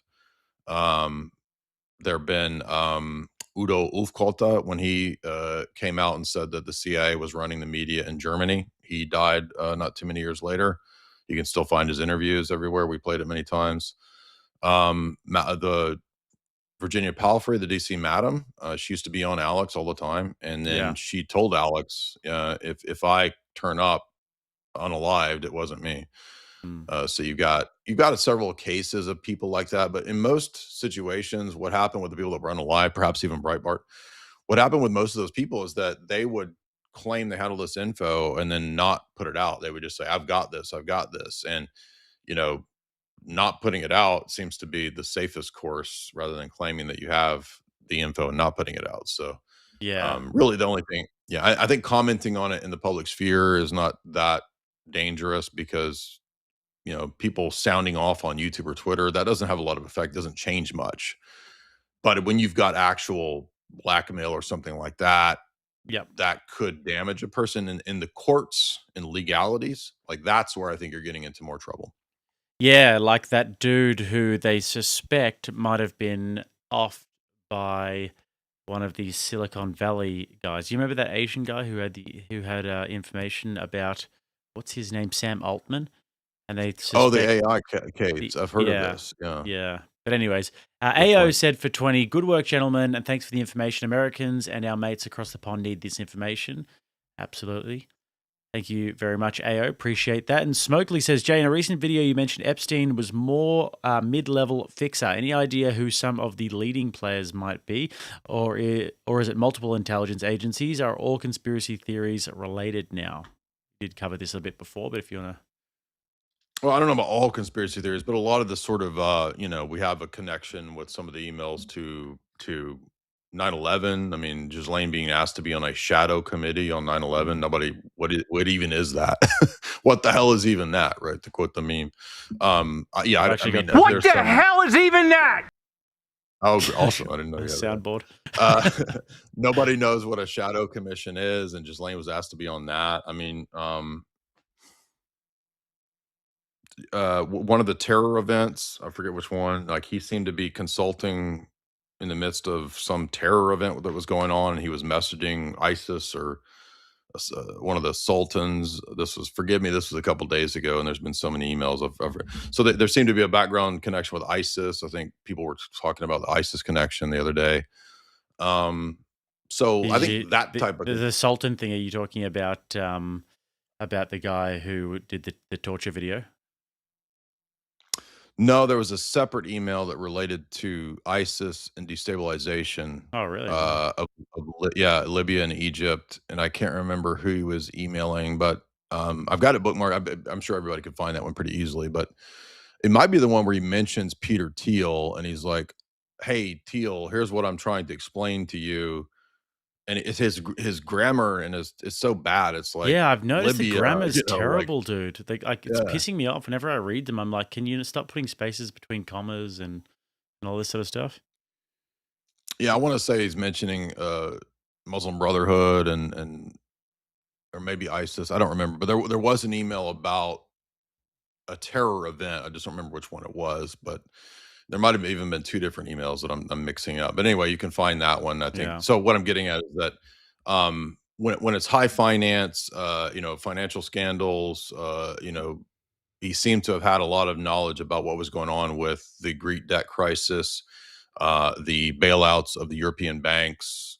In the Bannon interview, that even connects to the 2008 housing collapse with Lehman Brothers and Bear Stearns, and he's telling Bannon that he's calling people from jail about explaining what's going on. So he's like if you watch Goodfellas, right, when Paulie the gangster is in the jail, he's like running the family operations from jail. It's like Epstein is literally in jail, like using That's his happening in phone calls Australia. and You've got everything. the Lebanese gangs over here that are big drug lords, and one of them is literally running everything from inside the jet.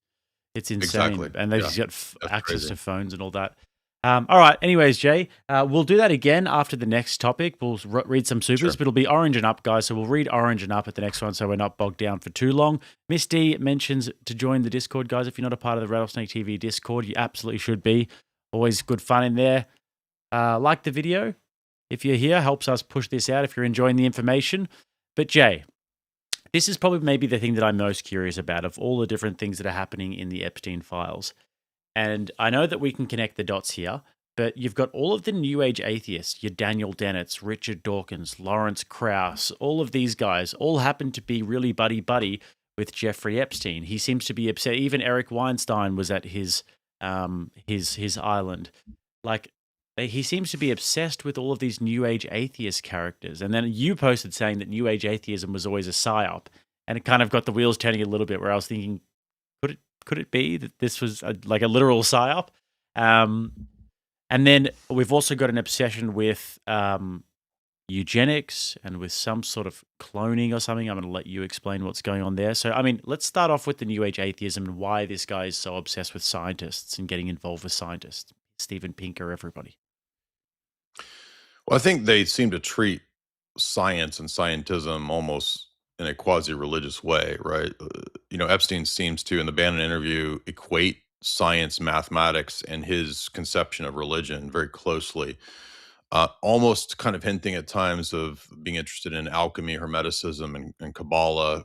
You and I talked about what that was a few weeks ago on your show. We talked about 10 minutes about Kabbalah stuff, and that clip is on my Twitter if people want to refer back to that, so I won't go into that. But yeah, Jewish mysticism seems to play a role here.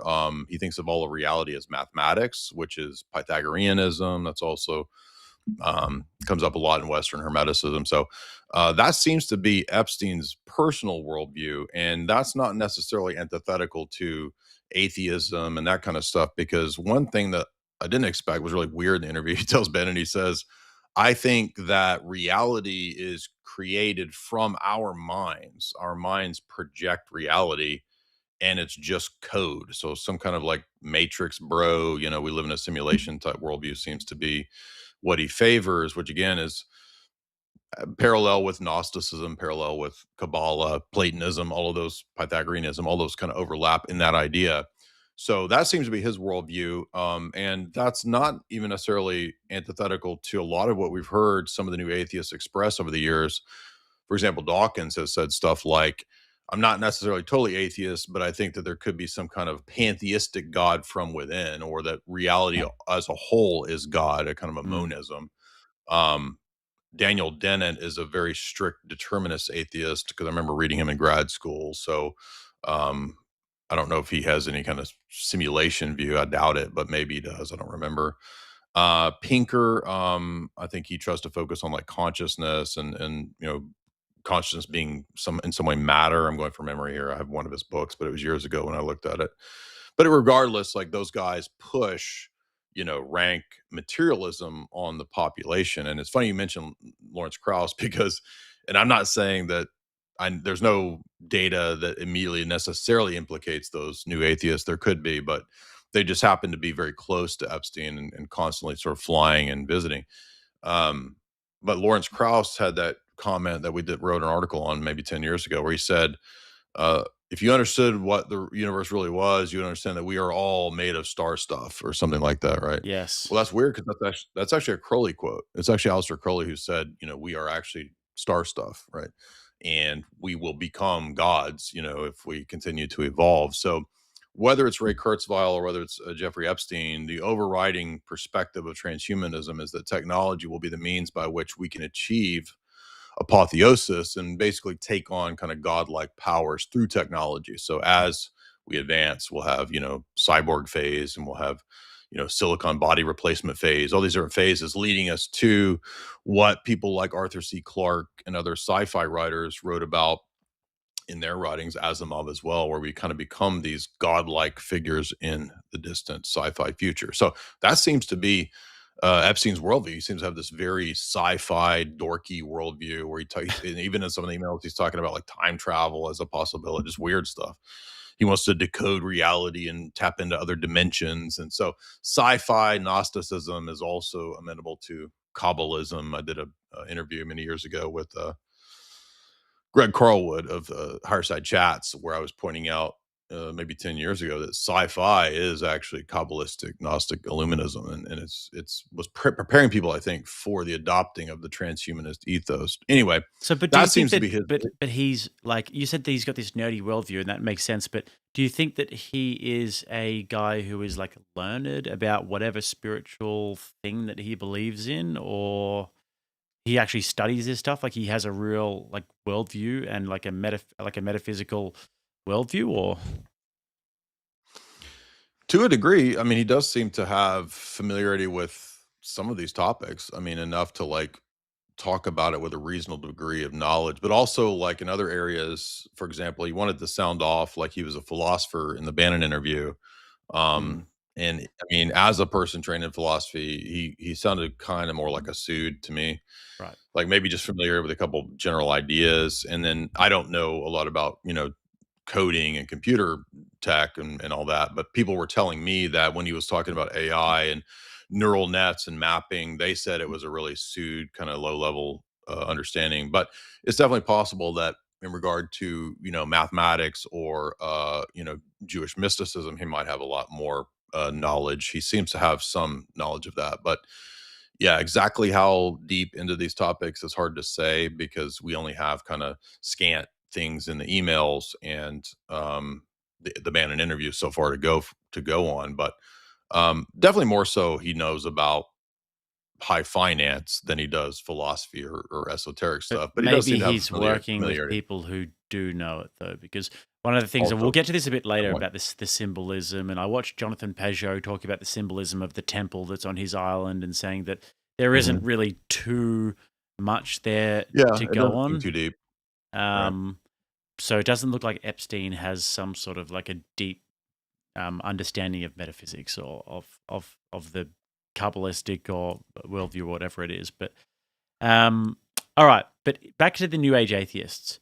Do you think that it's possible? Obviously, it's possible. What do you think the likelihood is that actually this whole entire New Age movement was in some way astroturfed or pushed by some sort of elite powers onto the population in order to push this mass consumerism, mass materialism, rejection of Christianity? Yeah.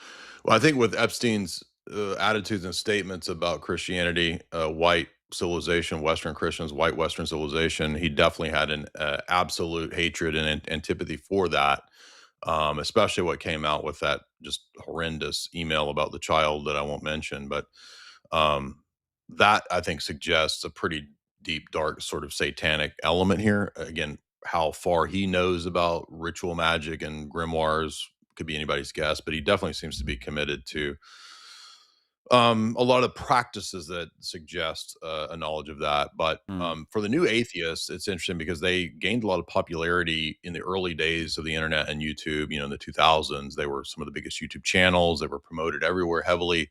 Yep. My suspicion is that I even saw them, and I was like a full-on normie Australian, didn't care about any of this stuff, but I used to watch Christopher Hitchens for some reason. But yeah.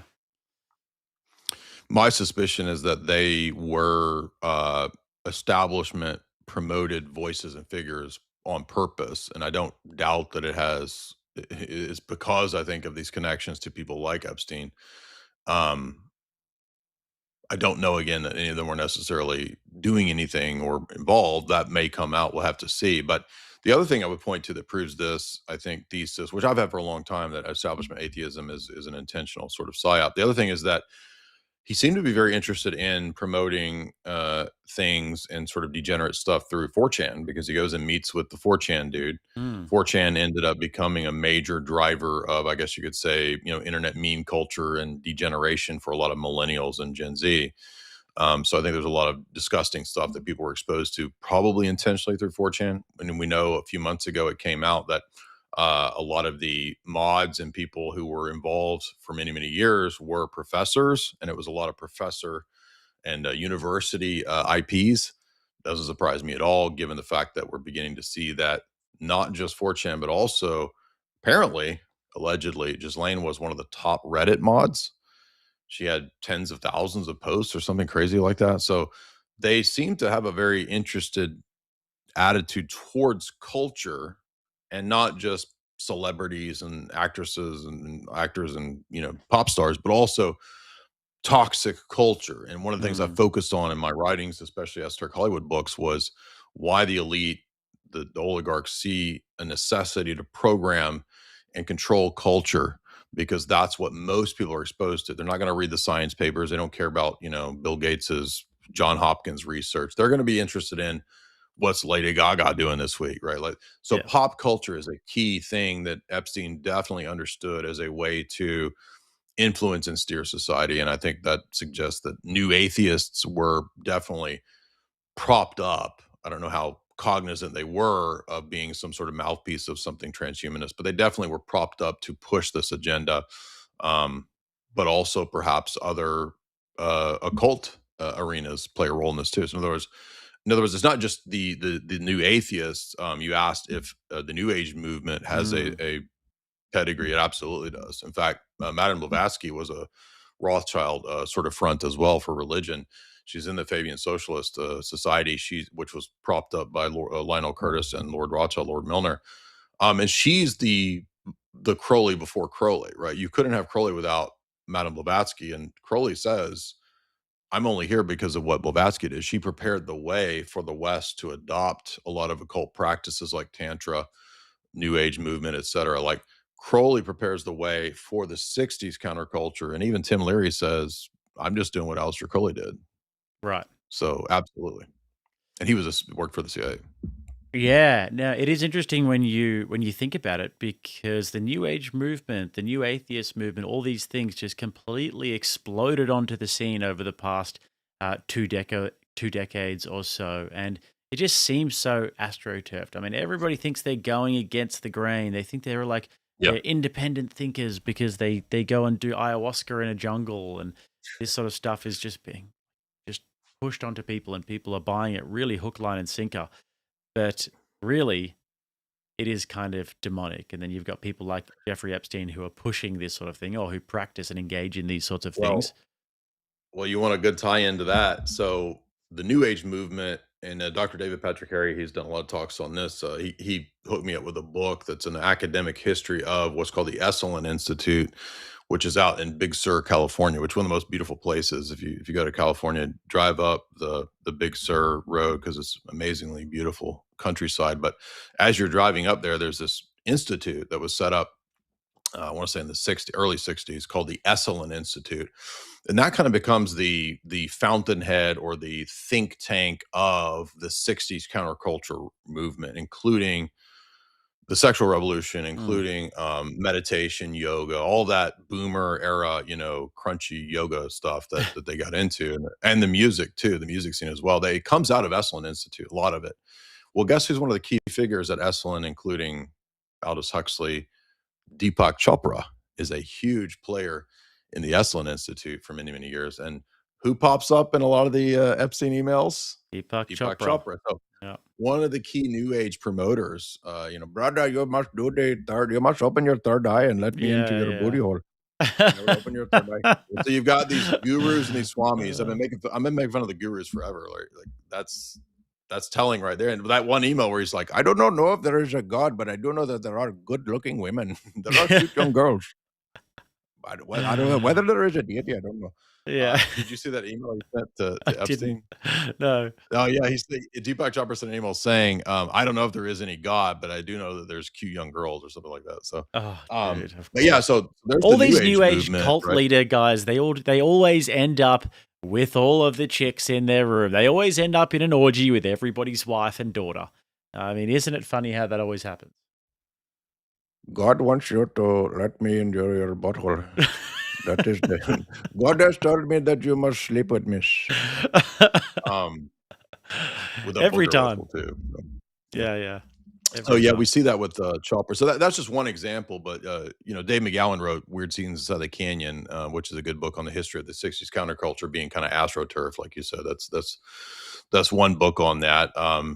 Even mainline non-conspiratorial books, like Jay Stevens wrote a book, "Storming Heaven," kind of as a mainline historian, even kind of admitting a lot of the establishment promotion of the counterculture. You had even Time Life magazine, which was Henry Luce of the OSS and Skull and Bones fame.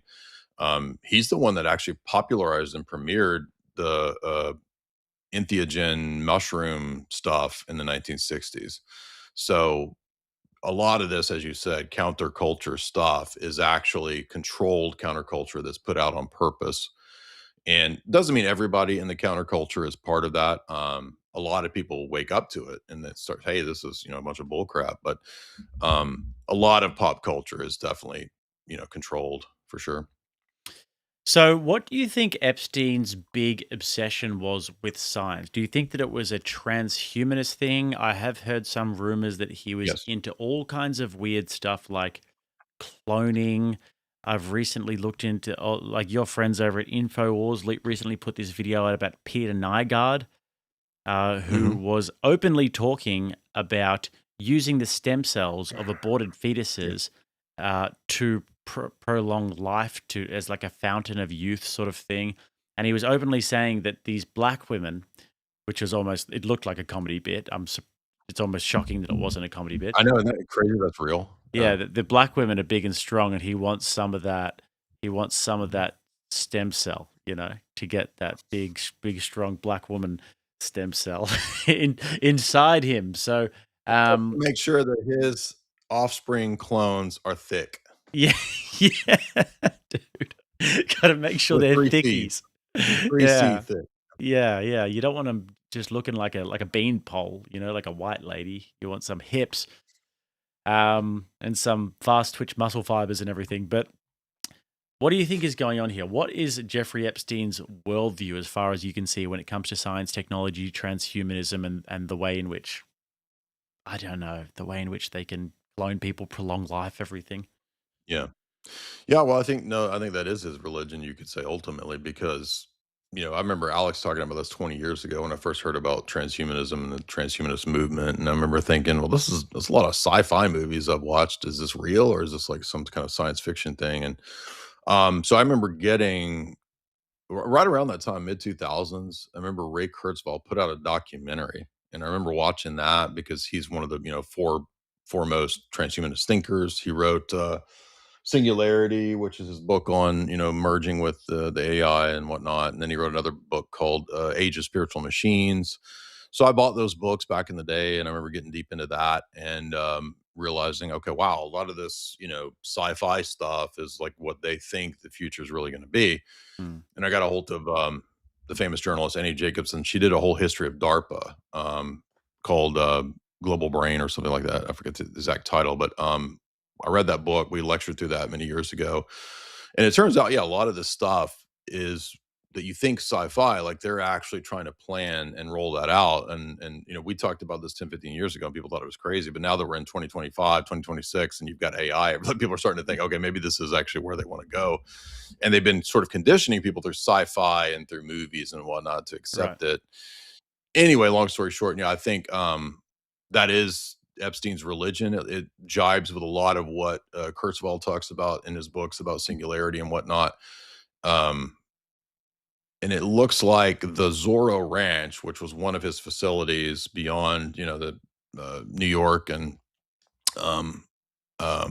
Little St. James Island. And by the way, according to Whitney Webb, he also had some properties, I think, I want to say in France. So I wonder we seem to be not talking much about the France properties. People should look into that. But He had this property in was it Arizona or New Mexico, where Zorro Ranch it was called, and Right. a lot of the images and pictures have come out of that, which are bizarre and shocking. There's definitely seemingly some satanic type stuff going on because he has a large Roman Catholic / Byzantine cross, which one of the images has blacked out, which could be a child. We don't know what a nude person next to it. So he seemed to really get off on sort of doing inverted, perverted things against Christ and Christianity, obviously. But Zorro Ranch is apparently on record as an experimental ranch for, it looks like, breeding and producing offspring and clones and all kinds of experiments that are mad science level transhumanist type stuff. I just read today on my show the email where he's talking about designer babies and cloning. There's another email that came out the first day where he's saying, I wish I could get hold of twins because I want to conduct some twin research in terms of epigenetic influence on the twins and what happens when they're exposed to this from a controlled environment from birth. So that's what's going on at Zorro Ranch, but they shut it down and dozed it. So a lot of what was really going on, we don't know, other than what people are sort of piecing together from the emails. But it looks very similar to what Nygaard was describing with getting the stem cells of children, aborted babies, et cetera, experimenting with it, using the fluids for different purposes. And we know Hollywood has been involved in, Kardashian put out her, what did she call it? Vampire facials, where she would use blood as a facial. So ridiculous. And there's been reports too of using young children's skin. I know this sounds kind of crazy, schizo level stuff, but using this for beauty products. You can actually find articles that have discussed this in terms of like criminal organizations producing these kinds of products. Because apparently, Wait, so I don't know. Kardashian would use her own blood, yeah? Right. No, I'm not saying Yeah, that yeah. she was using children's then- blood. I'm just saying that the same people who would skincare engage in- products. Yeah, there was one that was, if I remember, the title was something like there was an investigation into when children are circumcised, that the skin can be used for skin care products. I'm just making So you notes could- for you things could that I need search to it go and that way. research. I've been doing it this whole time. But yeah, that's insane. Yeah, and then But now Nygaard's exactly obviously what gone. they do, Go on. what they do with what Alex was calling the ambrosia, that is an older thing that elites have been into, which is sort of extracting endorphins or blood that is endorphinized, whatever, so to speak, perhaps through things like TORTURE, and then in consuming that or consuming pieces of flesh or something like that. You do have a history of aristocracy engaging in those kinds of activities, so it's not unheard of in history. Exactly what they're doing with all of this, I don't exactly know, but Nygaard was definitely into that. He talks about it. And it looks like that's what perhaps Zorro Ranch was supposed to be. Absolutely insane, dude. So, I mean, Have there's you heard, oh, by the way, another example, Yeah. another case of this is John of God. He was the No. guy that was running a cult. He was promoted by Oprah, and he was this weird New Age healer guy in, I want to say, Peru or Brazil. And what's his Oprah name? would fly John down of there. God. John of God, yeah, his cult, maybe Brazil, and Oprah would promote him all the time on the show. She would fly down there and do shows with him, and he was this quote New Age healer. But it turns out he got busted for a giant baby farming operation, and he was like taking local prostitutes and making them have babies and then selling the babies. So the same type of thing that it looks like Zorro Ranch was. What the hell? Is it? I'm Yeah, just going it's to really really- quickly it's really change this crazy. screen share here. Is it this dude? By the way, the journalist that first broke the John of God story, she did not make it. She was also unalived very quick. Right. So, Brazilian faith healer. Brazil, yeah. My goodness. All right. John of God. That's another one to research. Was that guy linked with Epstein at all? Not Or that just I'm similar aware of, but ideas? I was just saying it was a similar operation of like trying to farm out, having basically a brood, right? Like of women that could brood mares that could sort of produce the offspring for these trafficking and organ purposes.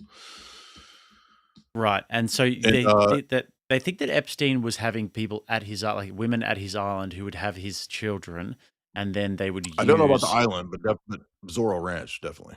Right, and then they would perhaps the island too. Yeah, they would actually, because I'm pretty sure this is what Peter Nygaard was saying, and I might pull this up because Chris Hansen actually talks about Peter Nygaard, and that if he impregnated women and it was his offspring, then the stem cells would be much more useful when they were aborted or something. Yes, Nygaard says that. Correct. Yeah. Yeah. Nygaard says that. Yeah. And that's, by the way, believe it or not, that's Ian Fleming might have even been aware of this, because although in the story Moonraker, Hugo Drax is just just more like an international sort of war criminal person who wants to use V2 rockets on England. In the movie Moonraker, it's like a literal Epstein type of villain where he wants to take all the races. He's got black chicks, he's got like Brazilian chicks, he's got blonde chicks, he's got like this brood, and he wants to depopulate the earth and reseed it with his own offspring, which is all like that's legit Epstein stuff right there. Like that's what Epstein apparently wanted to do with Zorro Ranch. But even I remember when I first. Yeah, go ahead. I was just gonna say this is Chris Hansen. Chris Hansen from To Catch a Predator. Take a seat. Yeah, right from the Catch a Predator. Yeah. He was obsessed. Peter Nygaard was with stem cell research and anything that he could get his hands on to preserve his health and youth and to create longevity. And according to many people involved in the investigation, he actually would impregnate underage girls, have them get abortions, and then harvest the stem cells of the fetuses to inject in himself under the belief that it would be more beneficial than random stem cells from another source. And that he would go to China and other countries to learn how to do this and have it done. And the underage aspect of this was, a big part of the investigation too. But that's part of it. That's how far he would allegedly go to extend his life and his lifestyle. So, Chris Hansen, the lowdown. I didn't know he talked about that. That's crazy. But yeah, that's exactly what. Now, think about this, right? And I put this on Twitter the other day. There's a whole list of these that have popped in my head, and there's more. You've got Epstein, you've got Savile, Franklin cover-up, Finders, Elm Guest House, King Cora, Nexium, the Vatican cases, Diddy, Nygaard, Dutroux. There's obvious, insane level patterns in all of these. John David Norman connected to John Wayne Gacy. Right, like there's a clear pattern in the McMartin preschool trial case that Ted Gunderson of the FBI covered. Like, what does that tell you? Like, this is like John of God again. This is a repeat, pattern of international black market, dark stuff. And it's not accident. You're not crazy for finding and noticing a pattern amongst these, because the pattern's obvious. All right, man. Well, I think let's get into some of these questions that are being asked over here. I do also want to get into the "is he alive" theory, and then I also wanted to speak to you about the Professor Dave guy who's been attacking you. Do you have time for that? Sure. Another half an hour or so. Oh, thanks, man. Appreciate that. Yeah, sure. So Be In says for 20, when I hear people accuse Trump of using Epstein's girl, I hear his defenders saying he was never at the island and that he disavowed Epstein. But those are weak defenses on their own, aren't they? How would you defend him? I mean, I would say that you first of all would need to present the evidence that he is guilty of something. But what would you say, Joe? Yeah, I mean, a lot. That's why you have to be very precise, right? So a lot of the files are all kinds of things, right? You've got recipes, like apparently Epstein made some really good laxative muffin. I mean, I don't know why that's in there, but you've got all kinds of crazy stuff in the files. So you have to be really precise as to what it is. There was a lot of disinformation going around the first couple of days. For example, that kind of ridiculous schizo person who had left a tip to the FBI that George Bush was humping him in the butt and they were cutting his foot with a scimitar and it didn't leave any scars because it was a special scimitar, and he was taken there by Michael Moore, who is totally not credible. So that's just somebody's tip, right? And people were passing that around like it was evidence or proof of something. It's just anybody can call in a tip. I can call in and say right now, Jake Rattlesnake was eating babies on an island. I saw it. And then it would be in the files, right? So got to be really precise. That's why I think the emails are more damaging than a lot of the other stuff, because they're sort of admissions. They're saying this is people's private communications, which are much more liable to admit what they're really up to. I do think, for example, the FBI reports are also credible. The CHS unit, whatever that was, in terms of talking about how we believe Epstein is, Israeli intelligence. That's an FBI report. That's more credible than, even an FBI informant. There was that one schizo level thing of the guy who said he was an FBI informant and he worked at the Vatican and this and that. That one was very, very iffy. Now, when it comes to Trump, I think specifically what's come out so far is that Epstein said in one email he wanted to try to get Trump to get a massage, and he wouldn't do it. There was an email talking about how he and Bannon wanted to put pressure on Trump and perhaps remove the legality so they could prosecute Trump. There was the colluding with the journalist Wolf to go after and put pressure on Trump to take him down. And then we have the admission, as I've been saying for several months, I mentioned this like 10 months ago, and just Twitter just went after me. They went crazy, like, oh, you're covering up for pedos. All I said was that I do think it's true that Trump ratted on Epstein a long time ago. And there's probably some degree to which Trump agreed perhaps to be an informant for a while. And that seems to be vindicated, at least in the overall analysis. Now, that doesn't mean that Trump didn't necessarily do something wrong in terms of not wanting the information to come out. I think that's been a huge mistake. But like Jake said, like, you got to have a specific piece of evidence or something that indicates wrongdoing. It can't just be, a picture at a dinner or something like that. Or a Jane Doe with redacted, like a redacted right. claim by a Jane Doe, all right, Bread Fox over on the Stream Elements side, guys. We are 30 out of 500 on the Stream Elements side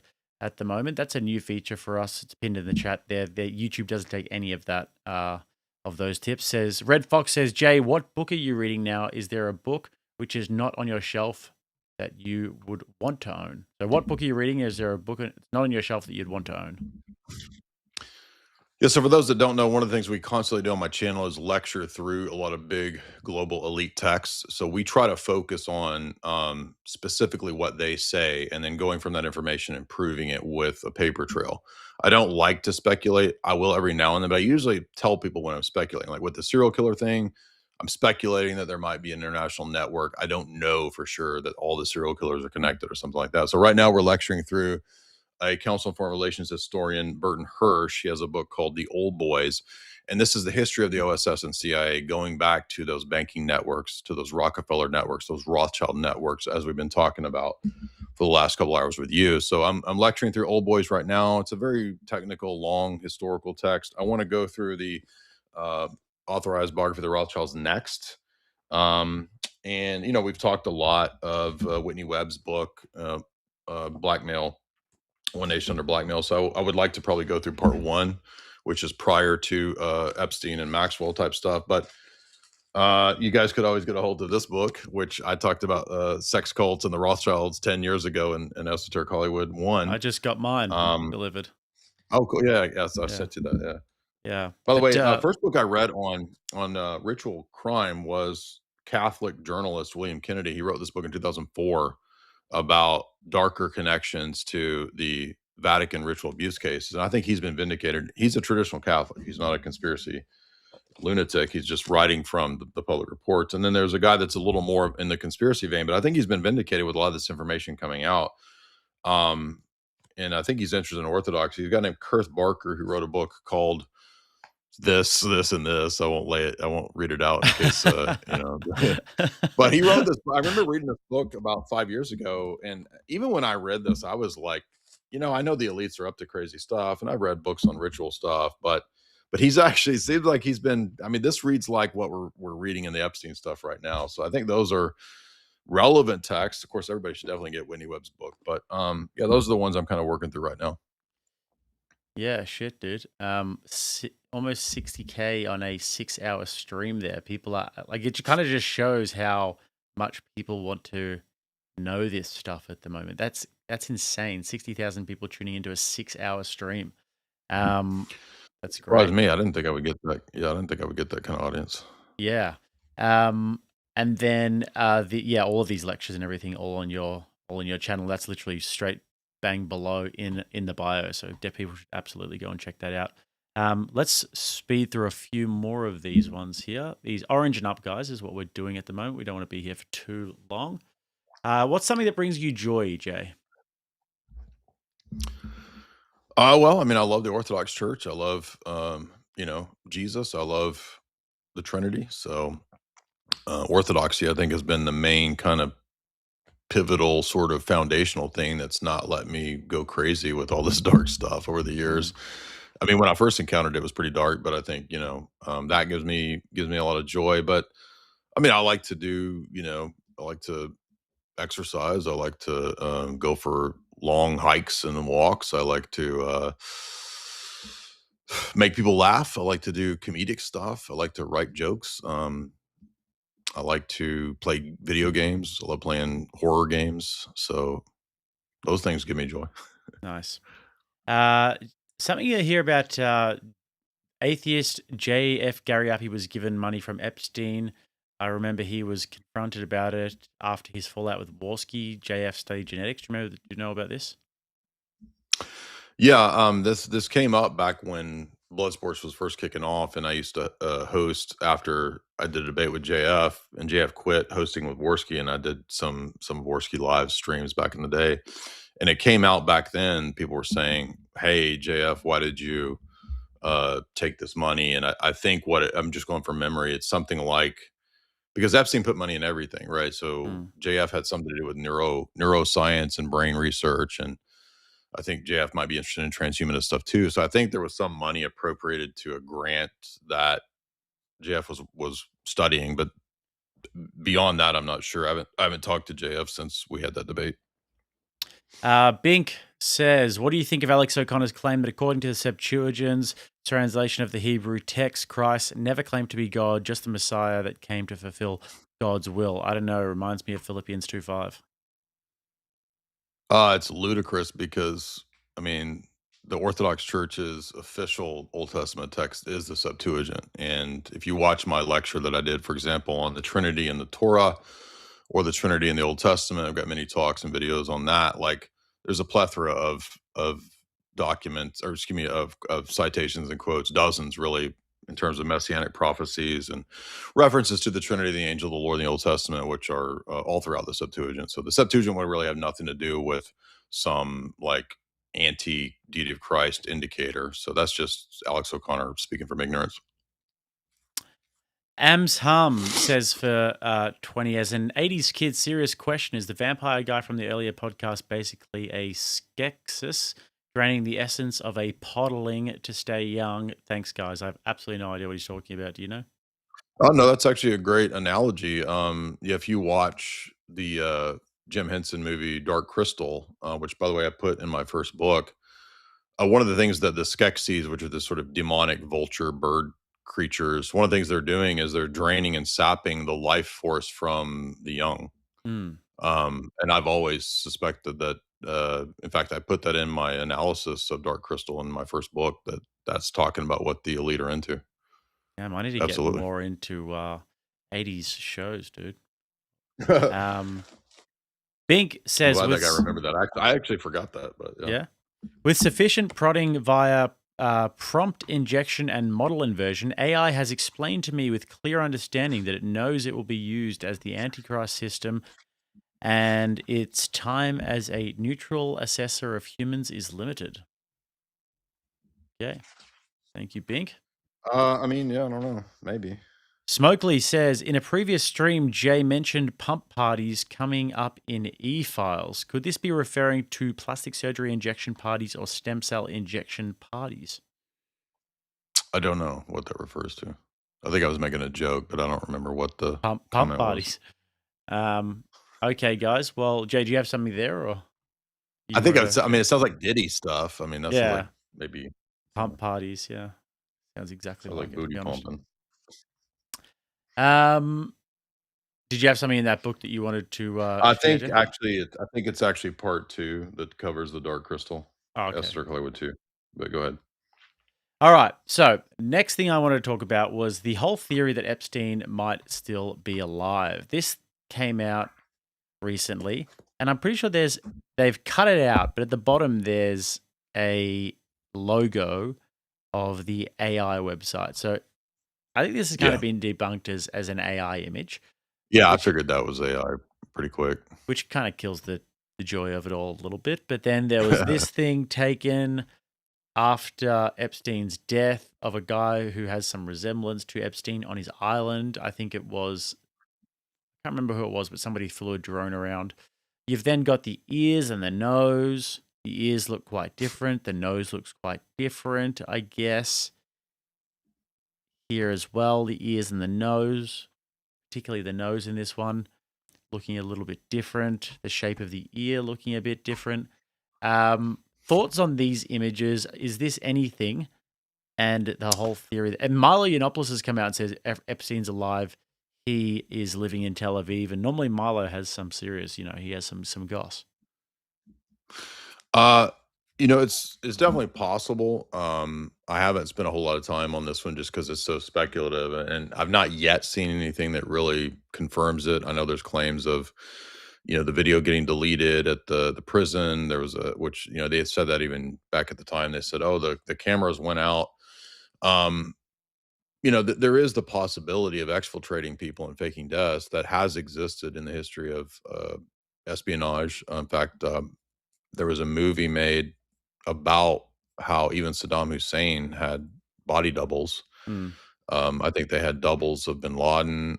So there is evidence to suggest that. And even, I think his name is Antonio Mendez. He wrote a book. He's a CIA guy, and he's the guy behind these types of stuff. So when the CIA needs to fake a death or create a disguise or have a body double, like that does exist. But whether or not that was used in this case, I don't know. Because I do think that there would definitely be a lot of motive to have him unalived. So that seems to be very plausible to me. But also, if we can go exfiltrate Maduro out of a socialist country, and they could do the same thing with Jeff Stein McEffrey. So it's all possible. I just haven't had any significant evidence, proving that to me yet. But I don't believe he killed himself. Yeah, it would seem to me as well that there would be a lot of motive to have him unalive. Same with the Robert Maxwell thing. These guys, generally, they tend to get themselves into situations where they're in a bit over their head. But and they get really unalived, arrogant. and if he wasn't unalived, you can imagine if he was actually, like brought to Israel and lived. That means that he's probably even more powerful than we think. Yeah, and I mean, one thing you notice with these guys, they get really, really arrogant, right? They have a sort of a god complex. I mean, imagine being Robert Maxwell and thinking that you could extort the Mossad for 400 million pounds. I mean, that's a pretty ballsy thing to do. So, that means you're like kind of unhinged. You know what I mean?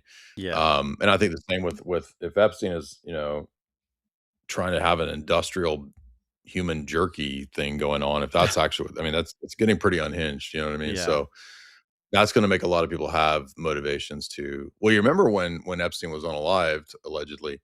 Remember that Bill Gates gets asked about this, that he's like, "Well, guess you gotta be careful." Yeah. And he Yes. sort of smirks, Well, you he's gotta be dead. careful. Well, he's dead. Gotta be careful. Yeah. Gotta watch out. And he sort of giggles about it. Yeah, so true.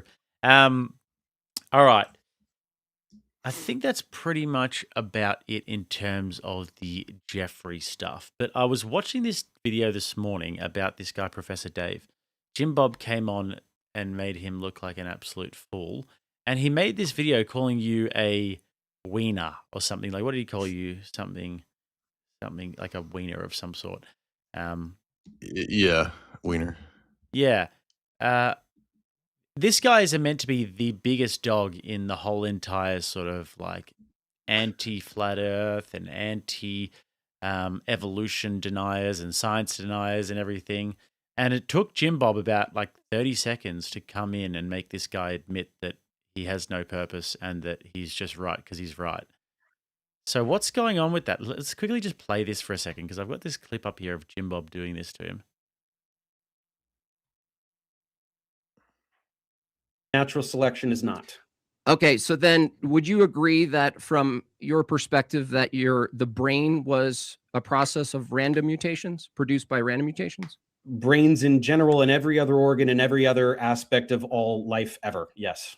Okay, so then, and it wasn't developed for any purpose, right? No, not any inherent purpose, but it serves, it is useful, right? Animals with brains have processing ability. And then especially humans, we have this huge frontal lobe that is capable of all kinds of complex. I understand. But you would say that your brain has no real purpose, right? It has no inherent purpose. I use it for the purpose of thinking. Okay, but it's not made for the purpose of thinking. There is no God that on purpose made things with the purpose that I didn't say God. No, God doesn't exist in this hypothetical. Okay. I just want you to understand from your view. Then you would agree that nothing would have any kind of inherent purpose from a higher power. If it's all chance, then there's no inherent purpose to anything other than what proliferates due to conferring a survival advantage. And so why would I listen to sounds coming from a purposeless brain? Because I'm right.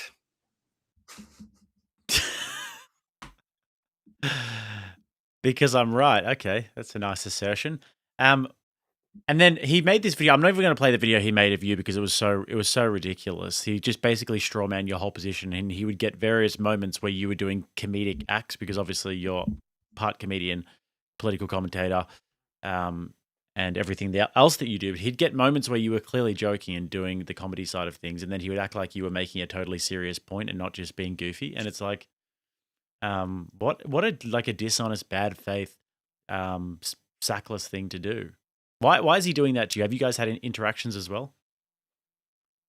No, I mean, I think like you, I only heard about this guy because he would do this sort of flat earth stuff and he would debate, the creationists and whatnot. And I don't ever really approach things from a scientific perspective, not because I don't find it interesting. It's just that my training's in philosophy. So whenever I do the atheist debates, it's usually in the domain, almost always in the domain of philosophy. So I make the transcendental argument, which is a philosophical argument. So he wasn't really ever on my radar, except that Jim Bob sort of started calling him out and critiquing him some months ago, and then there was a little bit of critique that Jim Bob and I did of some of his argumentation, and I critiqued it from a philosophical perspective. And I even said in that first video, like, if I was to debate this guy, I would debate the philosophy of science and the philosophy of evolution, because they do have philosophical commitments, even if they don't recognize it.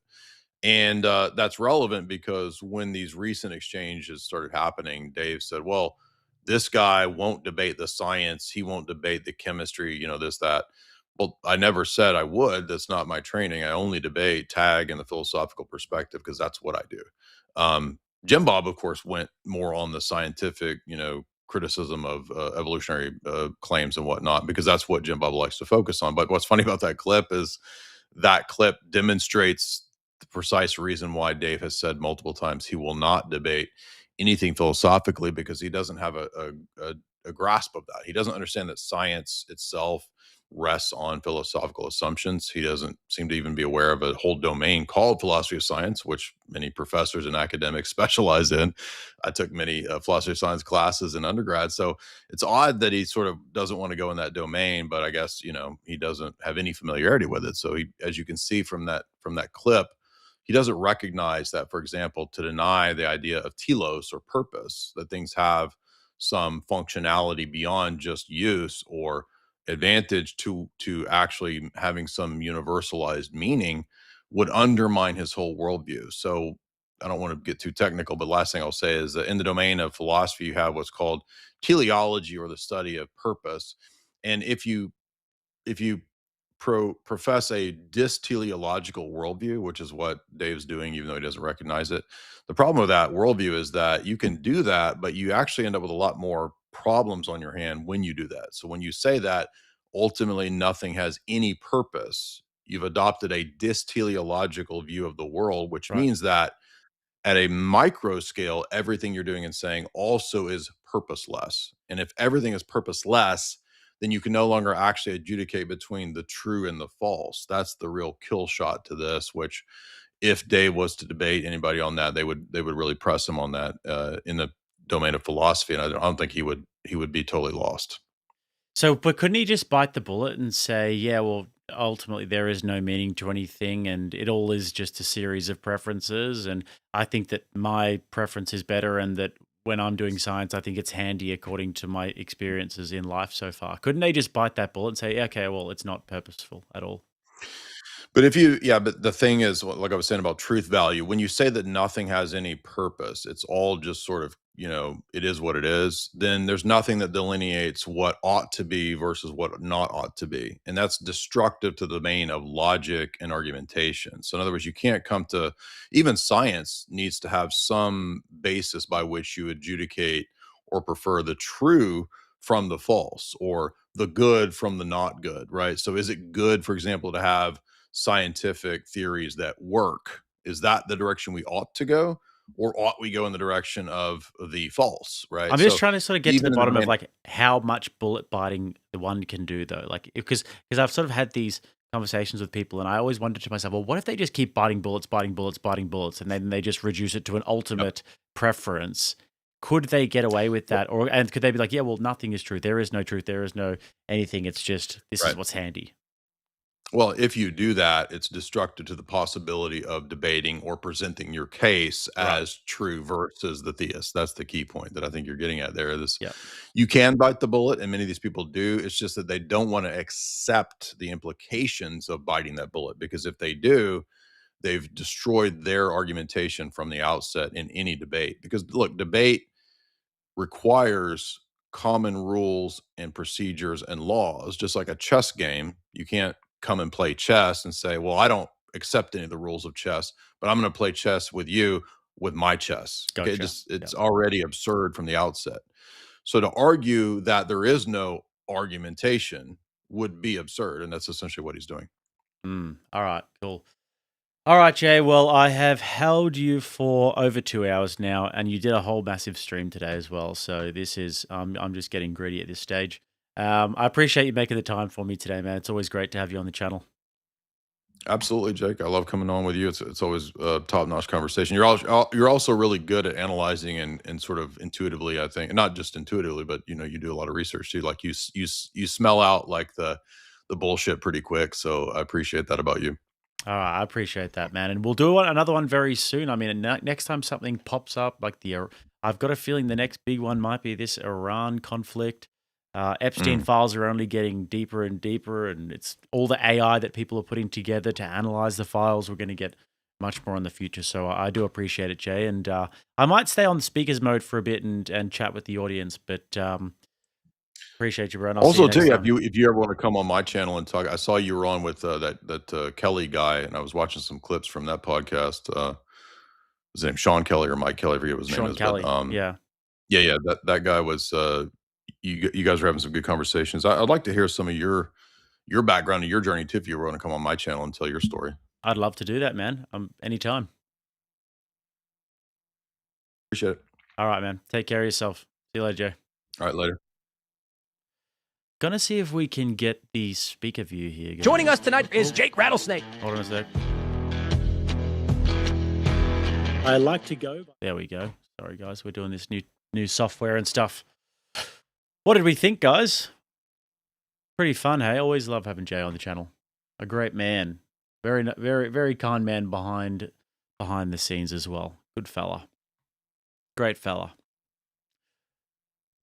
What else? I've got another one happening next week, I think, guys. Another interview happening. But if there's anybody else, let me know while we're hanging out here for a few minutes before I go and start doing the rest of my work for the day. If there's anybody else who you guys think would be an awesome guest who's like really knowledgeable about these sorts of things that I could pick their brains, let me know, because I do enjoy these sorts of things. I enjoy the interviews probably more than anything, actually.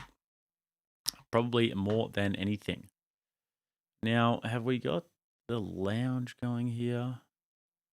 Because the lounge is the only one where I can really see the goal.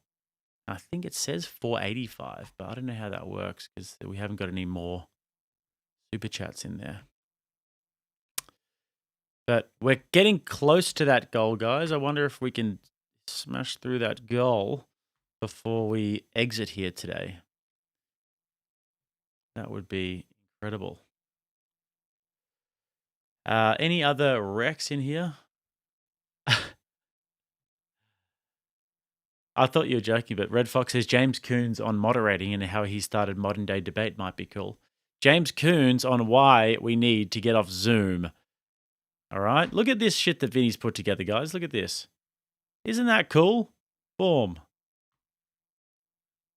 Boom, share screen.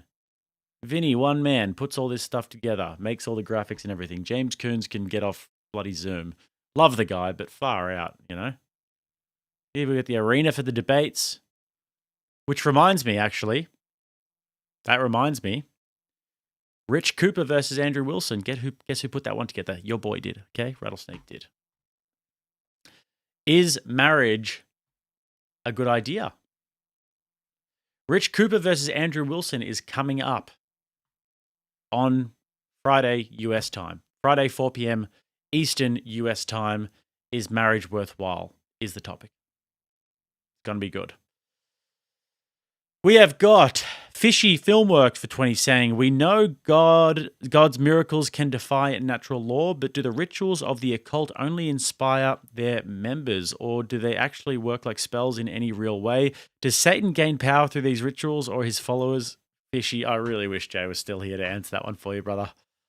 I am just not equipped to answer that, but I do really appreciate the 20. Papaya Terry goes, just got off work. How do you like my new PFP profile pic? I think it's absolutely phenomenal, Papaya Terry. Phenomenal. Gravio says, Jim Bob, when it comes to science and evolution, would be fun to have on. Actually, you know what is funny about that, Gravios? I actually have been meaning to message Jim Bob and be like, can you come on and just explain to me evolution is wrong for dummies? Because I've listened to these debates and I'm just so not science-brained when it comes to these sorts of topics. I've listened to Jim Bob's debates on it, but I'd have to just sit there and pick his brain like I'm 3 years old about it, because science is just not my area at all. Birds aren't even real comes in for 5. Thank you, sir. Much, much appreciated. Big birds aren't even real. Beef Sleazy's in the chat. Might has to start getting violent soon, guys. Beef Sleazy in the chat. Any more on the other side? No. Anyways, guys, how good is this going to be? Look at the arena. Boom. This is going to be... Oh, wrong one. I guess you guys can see inside my stream elements. Who really cares? Any more stream elements chats there? I don't think so. Can't even see the bar. Where's the bar at? Oh, there we go. 570 it's at, I reckon.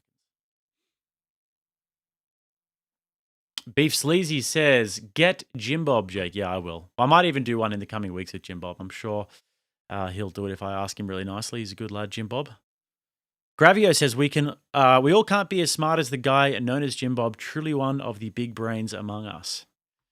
Yes. That is very true. He is a very smart guy.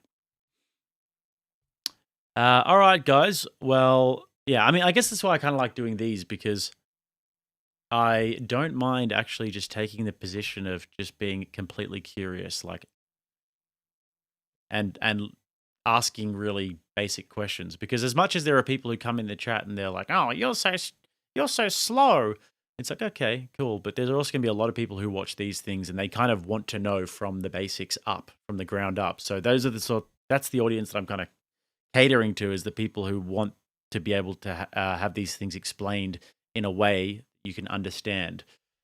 So I always, like, I don't know, just for me personally, whenever I listen to podcasts and there's a lot of jargon going on from both sides and it's all very sort of, and there's a lot of sophistry going on, I tend to tune out myself. Maybe it's just me, and I think that people have given me feedback in the past that they like the way in which I conduct the interviews. So I'm happy to keep doing that. So anyways, even if I look retarded, that's fine. I don't really care. All right, guys, I've got a lot of work to do today, so I'm going to tune out. I really did hope you guys enjoyed this interview. Always fantastic having Jay on. Got a few more happening over the next few weeks. So I will catch you guys all tomorrow. Peace.